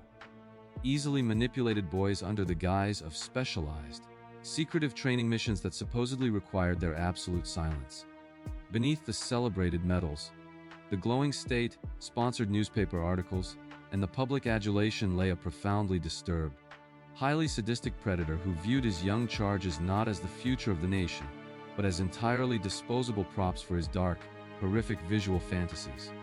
The sheer, impenetrable power of his reputation created a massive, systemic blind spot, ensuring that the local authorities and the trusting parents never once considered the possibility that the esteemed teacher was actively constructing a chamber of horrors right under their noses. For over 2 decades, he operated with absolute, terrifying impunity, exploiting the rigid hierarchy of his society to command total obedience from children who had been culturally conditioned to never question the orders of a decorated Soviet official. This unquestioned authority provided him with an endless, highly curated supply of victims, allowing his monstrous double life to flourish entirely undetected behind the heavy, institutional doors of his beloved youth center. The impenetrable, state-sanctioned illusion of safety surrounding the Churjid Club began to slowly fracture over the course of several years, marked by the sporadic,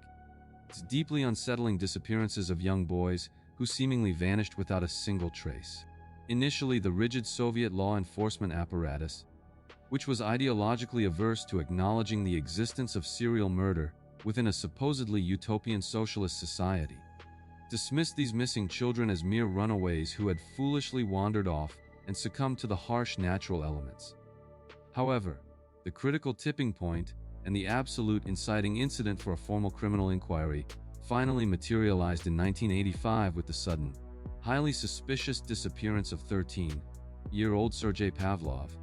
a dedicated club member who was last seen explicitly in the company of the honored teacher. Unlike previous cases that were easily swept under the bureaucratic rug, the Pavlov family fiercely demanded answers,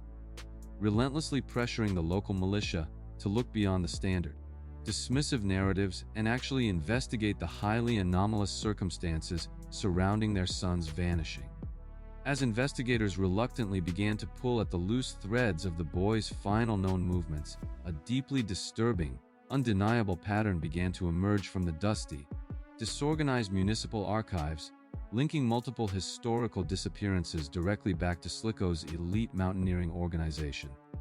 This horrifying realization fundamentally shattered the localized myth of the infallible educator, forcing the deeply reluctant Soviet police force to confront the unthinkable reality that a highly decorated, trusted member of the Communist Party might be responsible for the abduction and potential murder of multiple children. The transition from a passive, dismissive bureaucracy to an active, highly suspicious investigative body marked the definitive point of no return for the case, entirely shifting the momentum against a predator who had relied on the state's willful ignorance for decades. Detectives discreetly began to interview former club members, uncovering chilling whispers of highly secretive, specialized survival experiments that Slivko conducted with favored boys, involving staged executions, loss of consciousness, and absolute secrecy sworn upon the Soviet flag. The once celebrated youth center was instantly recontextualized in the eyes of the law from a bastion of socialist education into a highly suspect, potential ground zero for unspeakable atrocities, permanently altering the trajectory of the entire investigation. This critical breach in his long-standing operational security initiated a slow, agonizingly deliberate investigative dragnet that would eventually expose the most horrific, heavily documented crimes in the entire history of the Soviet Republic. Navigating the highly politicized, deeply bureaucratic labyrinth of the Soviet justice system proved to be an incredibly daunting and profoundly frustrating rising action for the detectives tasked with investigating a man of Slivko's immense civic stature. Before they could even attempt to physically search his premises or formally accuse him, the investigative team had to meticulously construct an absolutely flawless, completely unassailable circumstantial case to present to the highly skeptical Communist Party officials who fiercely protected their own. Operating under a suffocating shroud of extreme secrecy to avoid a massive public scandal, law enforcement officers painstakingly reconstructed the timelines of every single missing boy stretching back over 20 years, establishing a precise, undeniable geographical and temporal overlap that repeatedly placed Slivko alone with the victims. The investigators employed skilled psychologists to carefully interview surviving club members who had quietly endured the teacher's special assignments, slowly extracting deeply repressed, horrific accounts of being forcibly hanged until they lost consciousness, all under the guise of extreme, military-grade survival training. These surviving witnesses revealed that Slivko meticulously filmed these terrifying, near-death experiences with an APIMF camera, claiming it was for highly classified medical research, while demanding absolute silence from the traumatized boys, who were too ashamed and terrified to confide in their parents. Armed with these harrowing, consistent testimonies, the detectives were finally able to demonstrate to their superiors that the esteemed educator possessed a deeply entrenched,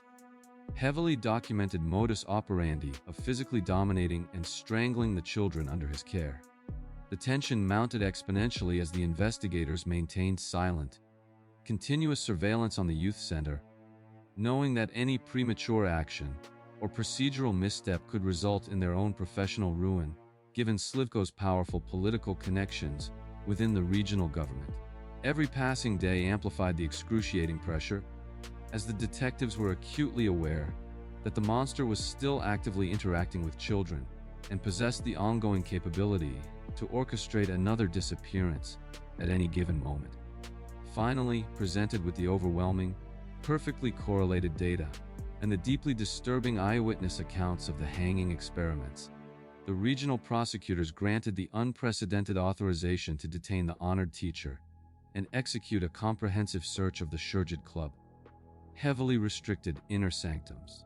The stage was meticulously set for a massive, heavily coordinated raid that would peel back the layers of Soviet propaganda and expose a meticulously archived reality of pure, unrestricted sadism operating in plain sight. The absolute zenith of the decades-long nightmare arrived in late December 1985, when a team of specialized Soviet investigators forcefully breached the locked, heavily fortified private office and adjacent secret rooms belonging to Anatoly Slivko within the Churjid youth facility. As the detectives systematically tore apart the supposedly sacred educational space, they uncovered a hidden,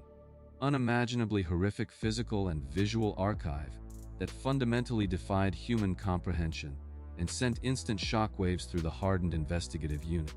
Concealed within locked safes and hidden compartments, law enforcement unearthed a massive,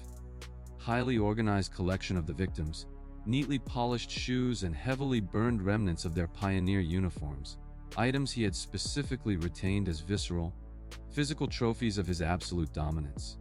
More devastatingly, the forensic teams discovered an extensive, meticulously cataloged library of AIMBEM film reels and deeply detailed, handwritten diaries that explicitly chronicled his atrocities with the cold, methodical precision of a completely deranged archivist. When the investigators threaded the seized film through a projector in the darkened precinct, they were forced to bear witness to the absolute, undeniable visual proof of his horrific crimes. Watching in stunned, absolute silence as the highly respected teacher brutally tortured, murdered, and dismembered the missing boys on camera. Slivko had compulsively recorded every agonizing moment of his horrific experiments, utilizing the silent film not as a scientific tool, but as the ultimate, eternally replayable trophy that allowed him to endlessly gorge his deeply sadistic psychological compulsions. The sheer volume of this visual evidence completely overwhelmed the seasoned detectives, requiring them to take frequent psychological breaks as they processed the absolute depths of human depravity captured perfectly on the fragile celluloid. Confronted with the overwhelming, irrefutable reality of his own meticulously filmed snuff movies and the undeniable physical evidence of the victims' meticulously labeled footwear, his arrogant, deeply entrenched facade of the loyal Soviet citizen instantly and permanently collapsed. He fundamentally recognized that the very visual records and physical souvenirs he had so obsessively curated to immortalize his god-like power over the children had become the exact, inescapable instruments of his total, absolute destruction. The hidden stash of horrific trophies, originally designed to be his private sanctuary of eternal dominance, was instantly weaponized by the state to entirely dismantle his life and expose his true nature to the world. This monumental, profoundly dark discovery instantly transitioned the case from a heavily guarded suspicion into the most shockingly documented, indisputable reality of serial murder the Soviet Union had ever been forced to acknowledge on a national level. Faced with the staggering, inescapable mountain of his own cinematic evidence and the meticulously organized trophies, Anatoly Slivko completely abandoned his long-standing deception and provided a cold,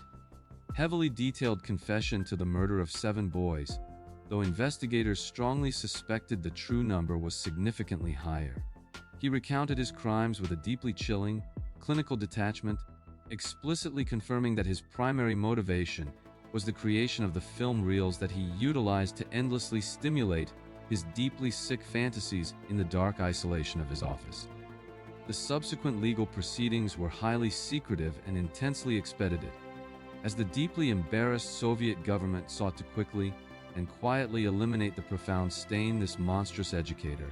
had left upon the heavily idealized reputation of the socialist state. In 1989, after being completely stripped of his prestigious titles, his medals, and his humanity, Slivko was found entirely guilty on all counts and sentenced to the maximum penalty allowed under Soviet law. This severe legal judgment culminated in his execution by a single gunshot to the back of the head in a desolate Moscow prison, officially and permanently erasing his physical presence from the earth. The absolute resolution of his horrific case sent permanent, deeply traumatic shockwaves through the entire nation, forcing a massive, systemic revaluation of how much unquestioned trust society should place in its decorated leaders and state-sponsored educational institutions. The deeply tragic legacy of the Churjid Club stands as a chilling, historical testament to the extreme danger of absolute authority. It's proving definitively that a predator's pathological compulsion to physically and visually archive their crimes will inevitably pierce even the most heavily fortified bureaucratic armor. The shoes, the burned uniforms,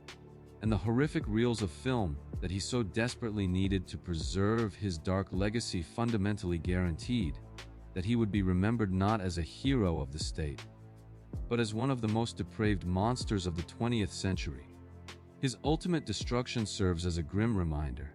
that no amount of political protection can permanently conceal the physical evidence of serial murder once it is inevitably brought into the unforgiving light of justice.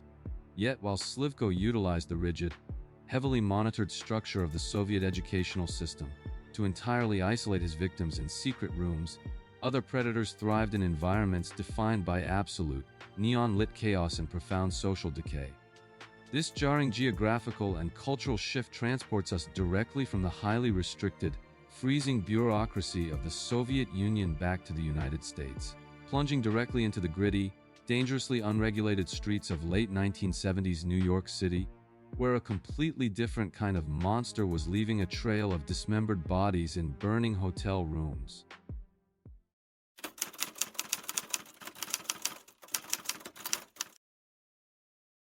In the late 1970s and early 1980s, the pulsing, neon-drenched epicenter of Times Square in New York City was a far cry from the sanitized, tourist-friendly destination it is today. It was a chaotic, profoundly dangerous landscape defined by deep urban decay, rampant illicit commerce, and extreme social marginalization. This sprawling, grimy environment, characterized by its labyrinth of cheap, hourly motels, adult theaters, and bustling street corners, provided a perfect, highly chaotic hunting ground for an apex predator who thrived on absolute anonymity. Richard Cottingham, a seemingly unremarkable husband and father of three who held a steady, respectable job as a computer operator in a prominent midtown insurance firm, seamlessly navigated this volatile ecosystem with terrifying efficiency. During the day, he blended perfectly into the vast sea of commuters, projecting the utterly mundane facade of a responsible provider. However, as the sun set, he frequently descended into the city's chaotic underbelly, actively seeking out the most vulnerable, transient women who populated the shadows. He specifically targeted sex workers, dancers, and runaways, highly calculating individuals whose dangerous, transient lifestyles meant their sudden disappearances would likely go entirely unreported or be deeply minimized by a severely overburdened police force. Utilizing the bustling, anonymous environment of the city, he easily lured these women into deeply isolated, rented rooms within the dilapidated hotels that lined the surrounding avenues, instantly transforming a mundane commercial space into an inescapable, soundproof chamber of absolute horror. Cottingham possessed a profound, deep-seated hatred for women, a raging, violent misogyny that he unleashed with unimaginably brutal ferocity once the heavy hotel doors were securely locked behind him, completely out of sight from the bustling millions just outside the window. This terrifying ability to completely compartmentalize his existence, shifting effortlessly between the sterile corporate environment of his day job and the blood-soaked, horrific reality of his nightly hunts, allowed him to operate for years without drawing the slightest suspicion from his family, his coworkers, or the authorities. The sheer density and unrelenting chaos of the metropolis effectively provided him with an impenetrable urban camouflage, a localized blind spot where a highly organized, profoundly sadistic killer could repeatedly strike without generating any immediate, cohesive panic. The terrifying illusion of urban anonymity that shielded Cottingham's atrocities was violently shattered in early December 1979,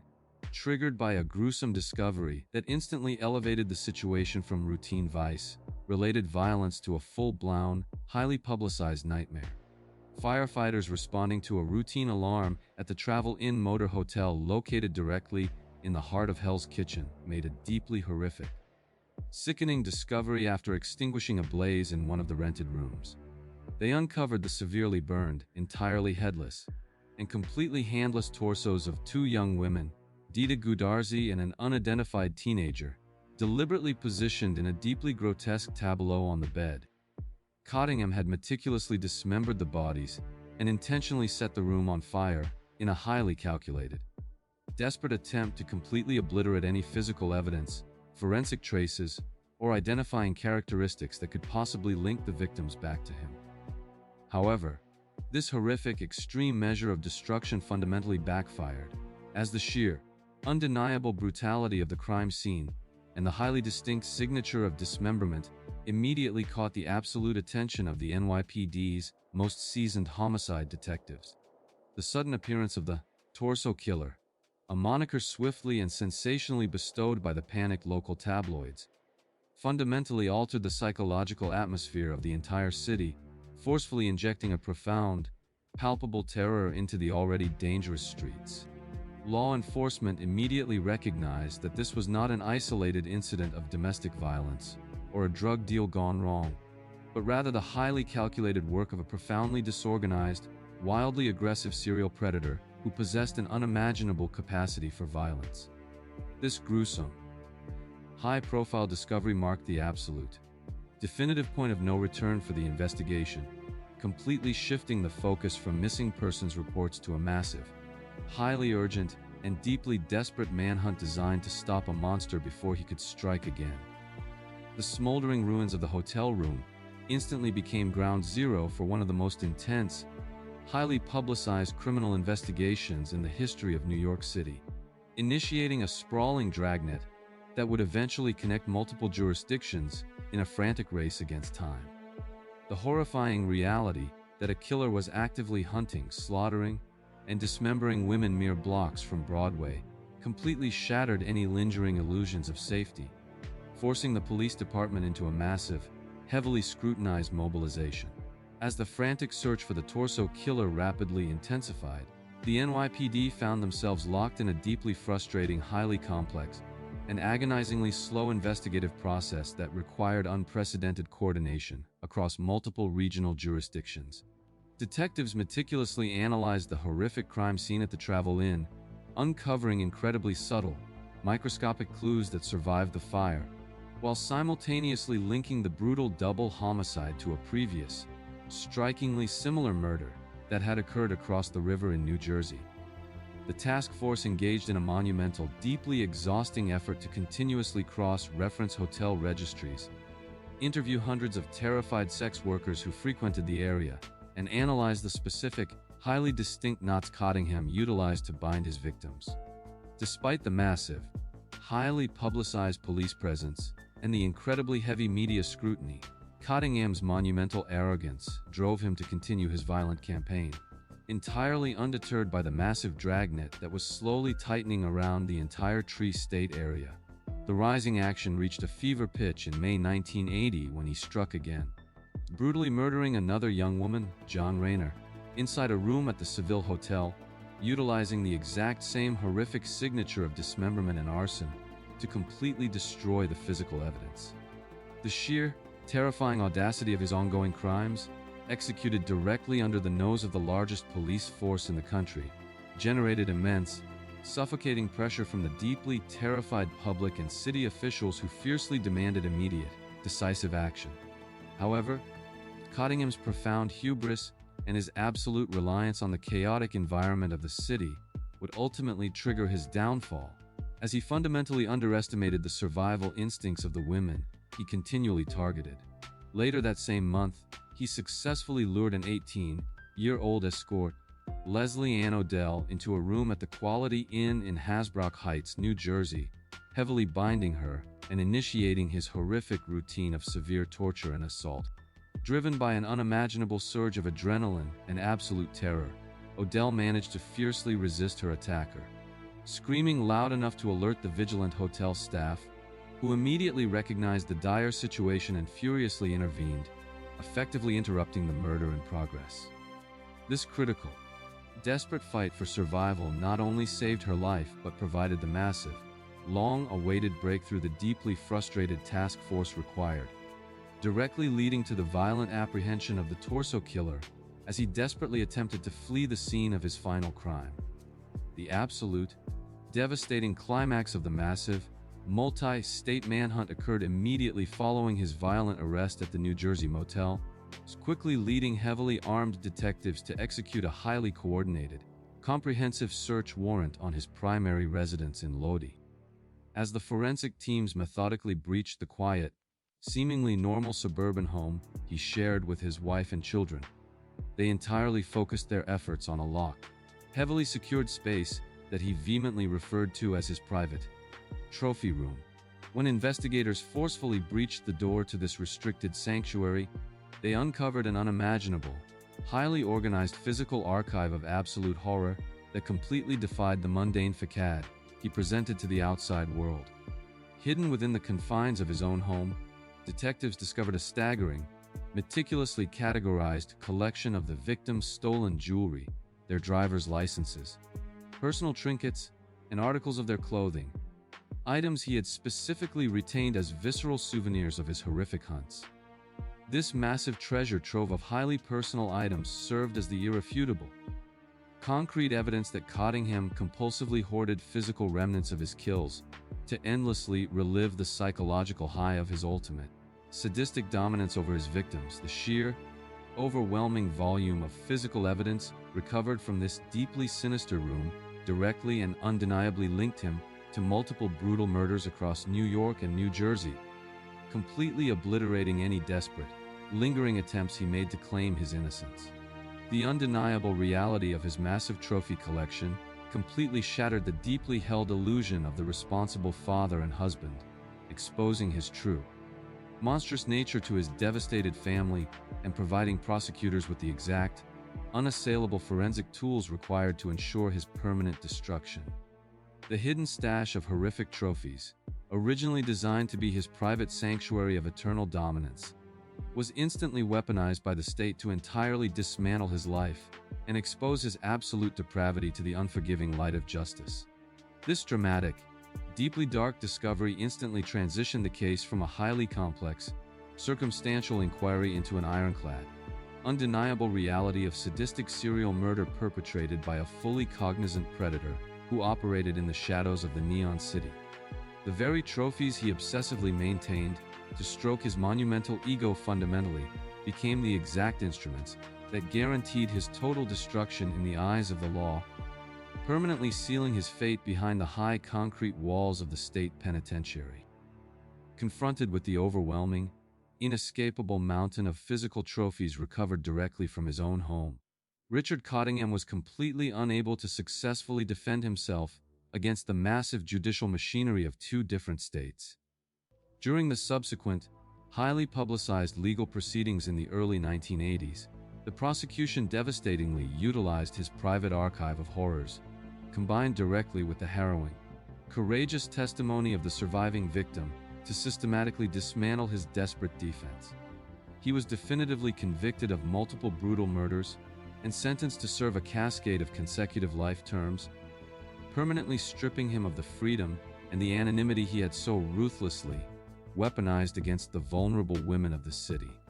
Over the ensuing decades, as he heavily aged and his physical health severely deteriorated within the harsh, sterile confines of the New Jersey state prison system, the man once known as the Torso Killer gradually began to drop his defensive posture. In a deeply disturbing,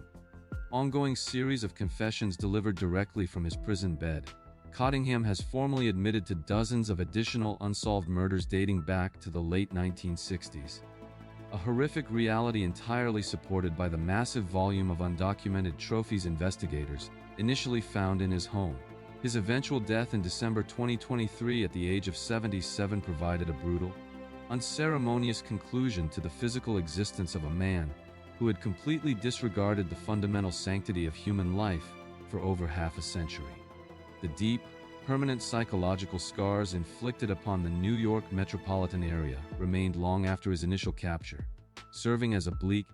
historical reminder of the absolute devastation that occurs when a predator successfully exploits the chaos of the urban environment. The undeniable reality of his downfall strictly proves that a killer's inherent, pathological need to physically collect and heavily hide their crimes will almost always override their professional knowledge of forensic evidence and self-preservation. Yet, while Cottingham utilized the deep, anonymous sprawl of Times Square to entirely isolate his victims in temporary hotel rooms, another deeply prolific predator utilized his prominent social standing to construct a permanent, horrific graveyard directly beneath the very floorboards of his own suburban home. This jarring transition leads us from the gritty, transient hotels of New York directly into the seemingly safe, highly respected community of Norwood Park, Illinois,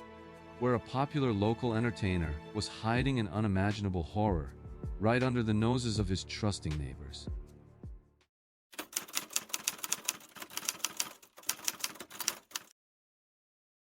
In the seemingly idyllic, tightly knit suburban enclave of Norwood Park, Illinois, during the middle of the 1970s, the concept of neighborhood safety was an unquestioned foundational pillar of the American dream. John Wayne Gacy perfectly embodied the superficial ideals of this community, projecting the highly curated image of an incredibly successful independent contractor, a deeply connected Democratic precinct captain, and an enthusiastic local volunteer. Operating his lucrative construction business, PDM Contractors, he frequently employed local teenagers, offering them solid wages and an entryway into the working world, thereby earning the unwavering trust and profound gratitude of their parents. Beyond his entrepreneurial success, Gacy regularly donned the colorful, exaggerated makeup of Pogo the Clown, eagerly entertaining sick children at local hospitals and anchoring neighborhood block parties with his boisterous, larger-than-life persona. To the outside observer, he was the quintessential pillar of suburban society, a man who generously gave his time and resources to elevate the community, completely masking the profound, deeply sadistic darkness that consumed his private life.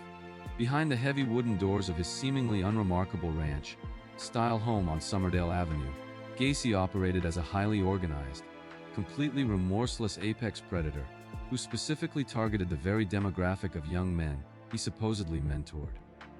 He utilized his position of authority, his undeniable charm, and the promise of stable employment to easily lure vulnerable runaways, hitchhikers, and his own teenage employees directly into his inescapable sphere of influence. Once inside his residence, the jovial clown and respected businessman vanished entirely,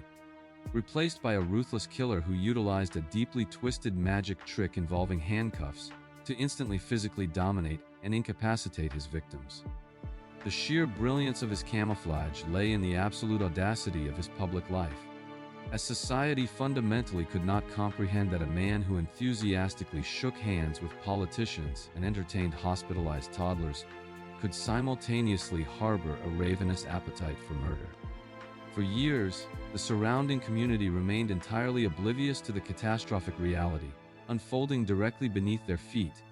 waving to the friendly neighbor while he actively constructed a sprawling, hidden graveyard in the damp, dark earth of his own crawlspace. The meticulously maintained,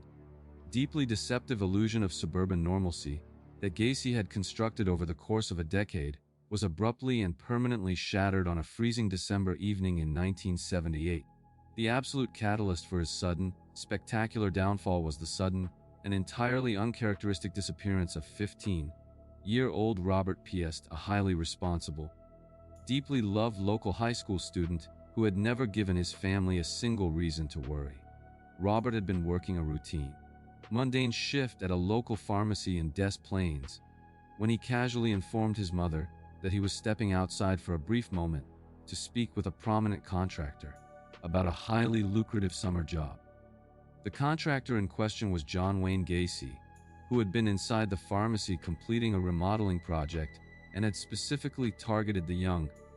industrious teenager with the alluring promise of double wages in the construction business. When Robert entirely failed to return from this supposedly brief conversation, his mother's maternal instincts immediately triggered a profound,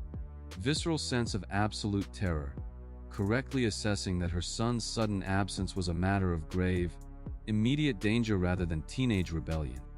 She frantically contacted the local Des Plaines Police Department,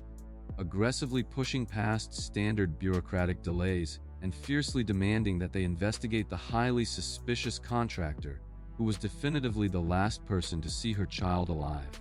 Unlike previous cases involving marginalized runaways, where Gacy had successfully relied on societal indifference to mask his crimes, the disappearance of a prominent, deeply rooted suburban teenager instantly mobilized a massive, highly aggressive law enforcement response. Detectives rapidly recognized the severe inconsistencies in Gacy's initial, highly evasive statements regarding his interaction with the missing boy, noting his arrogant, dismissive demeanor and a deeply unsettling lack of genuine concern for the teenager's welfare. This critical, undeniable connection between the vanished boy and the respected community leader marked the definitive point of no return, instantly transitioning the case from a standard missing persons report into a highly urgent, deeply suspicious criminal inquiry. The desperate search for Robert Piest completely stripped away Gacy's carefully curated armor of civic respectability, thrusting him directly into the unforgiving spotlight of an intensive, highly motivated police investigation that refused to be derailed by his political connections. As the desperate search for the missing teenager rapidly intensified, the Des Plaines Police Department essentially launched a full-scale psychological war against the arrogant contractor, instituting an unprecedented, highly visible 24-hour surveillance operation. Unmarked police cruisers aggressively tailed Gacy's vehicles across the city limits, closely monitoring his every movement and completely suffocating his ability to operate in the shadows, a tactic specifically designed to induce profound paranoia and force a critical operational error. Despite the immense, suffocating pressure of being constantly shadowed by homicide detectives, Gacy's monumental narcissism drove him to engage in a highly bizarre, incredibly arrogant game of cat and mouse, frequently inviting the very officers hunting him into his home for drinks and casual conversation. During one of these incredibly tense, early interrogations conducted within the confines of his living room,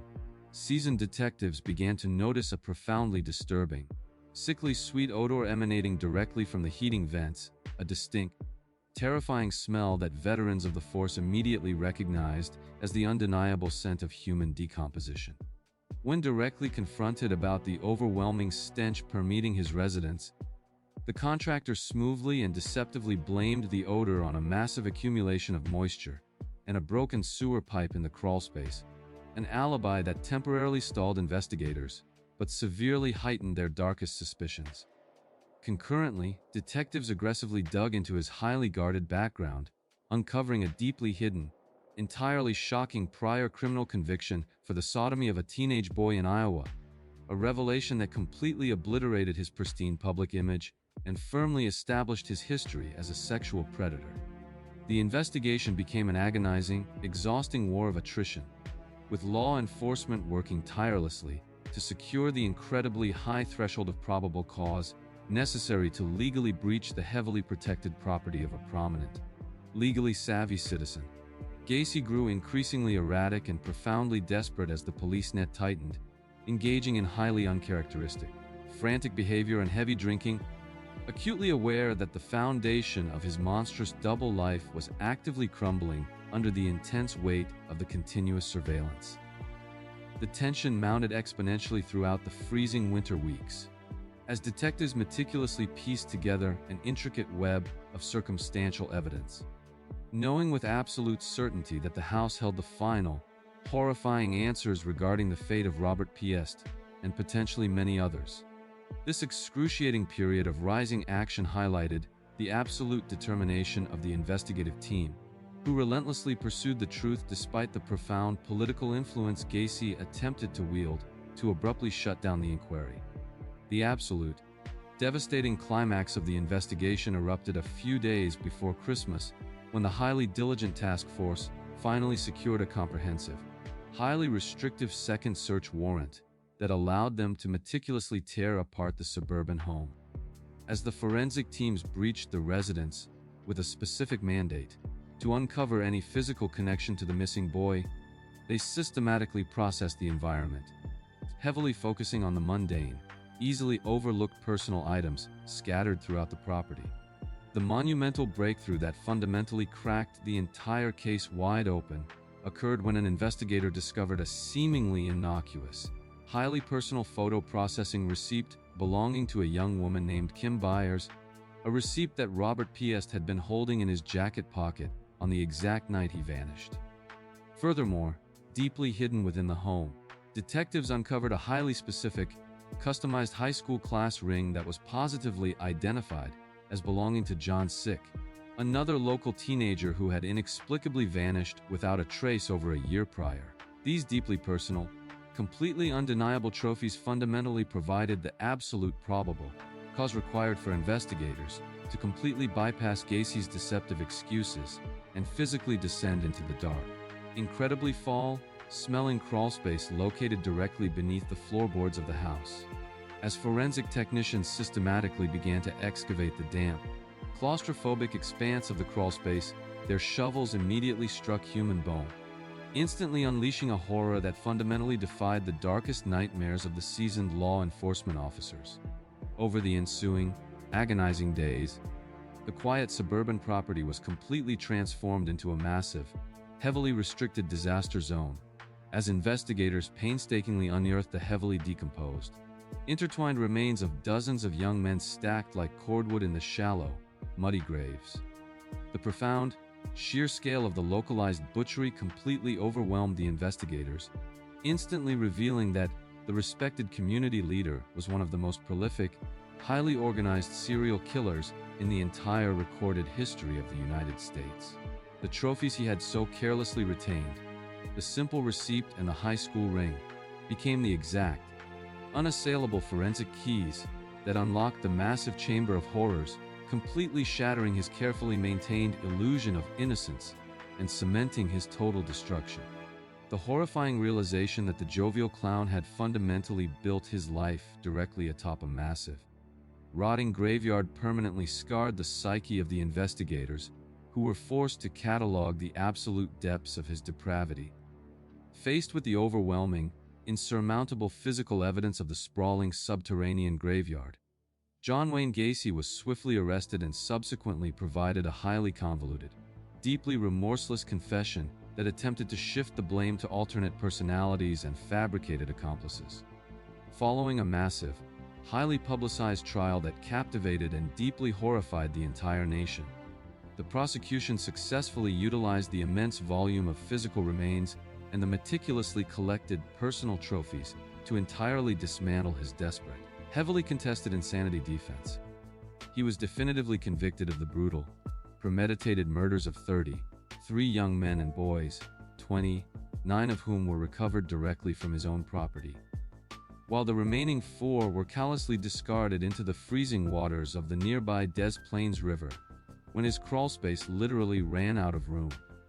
The monstrous contractor was ultimately sentenced to death, spending over a decade on death row actively maintaining his innocence and violently mocking the families of his victims, before finally being executed by lethal injection in May 1994, permanently ridding the world of his profound evil. The total resolution of the Gacy case sent a permanent, deeply traumatic shockwave through the cultural fabric of America, completely obliterating the foundational illusion that the manicured lawns and quiet streets of suburbia provided an absolute guarantee of safety for the nation's children. The horrifying legacy of the killer clown serves as the ultimate, definitive testament to the immense danger of societal trust, proving that the most ruthless predators often hide behind the most cheerful,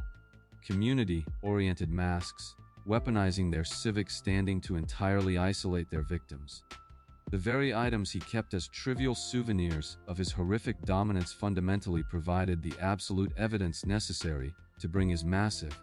hidden atrocities into the uncompromising light of justice, permanently securing his place in the annals of infamy. The utter devastation he inflicted upon the working-class families of Chicago remains a profound, historical wound, a permanent reminder of the darkness that can easily thrive when a community refuses to look beneath the surface. As the dust finally settled on the demolished property in Norwood Park, the nation was left to fiercely grapple with the horrifying realization that the physical remnants these monsters leave behind are often the only voices left to speak for the dead. This leads us to a final, necessary reflection on the overarching compulsion that ultimately dooms these apex predators, bridging the specific horrors of the past into a broader understanding of the psychological vulnerabilities that inevitably expose their hidden realities. Ultimately, the very trophies these predators obsessively hoarded to immortalize their absolute power became the exact, inescapable instruments of their own destruction, leaving us to wonder how many hidden archives of horror still remain undiscovered in the quiet homes of the strangers we walk past every single day. Thank you for watching.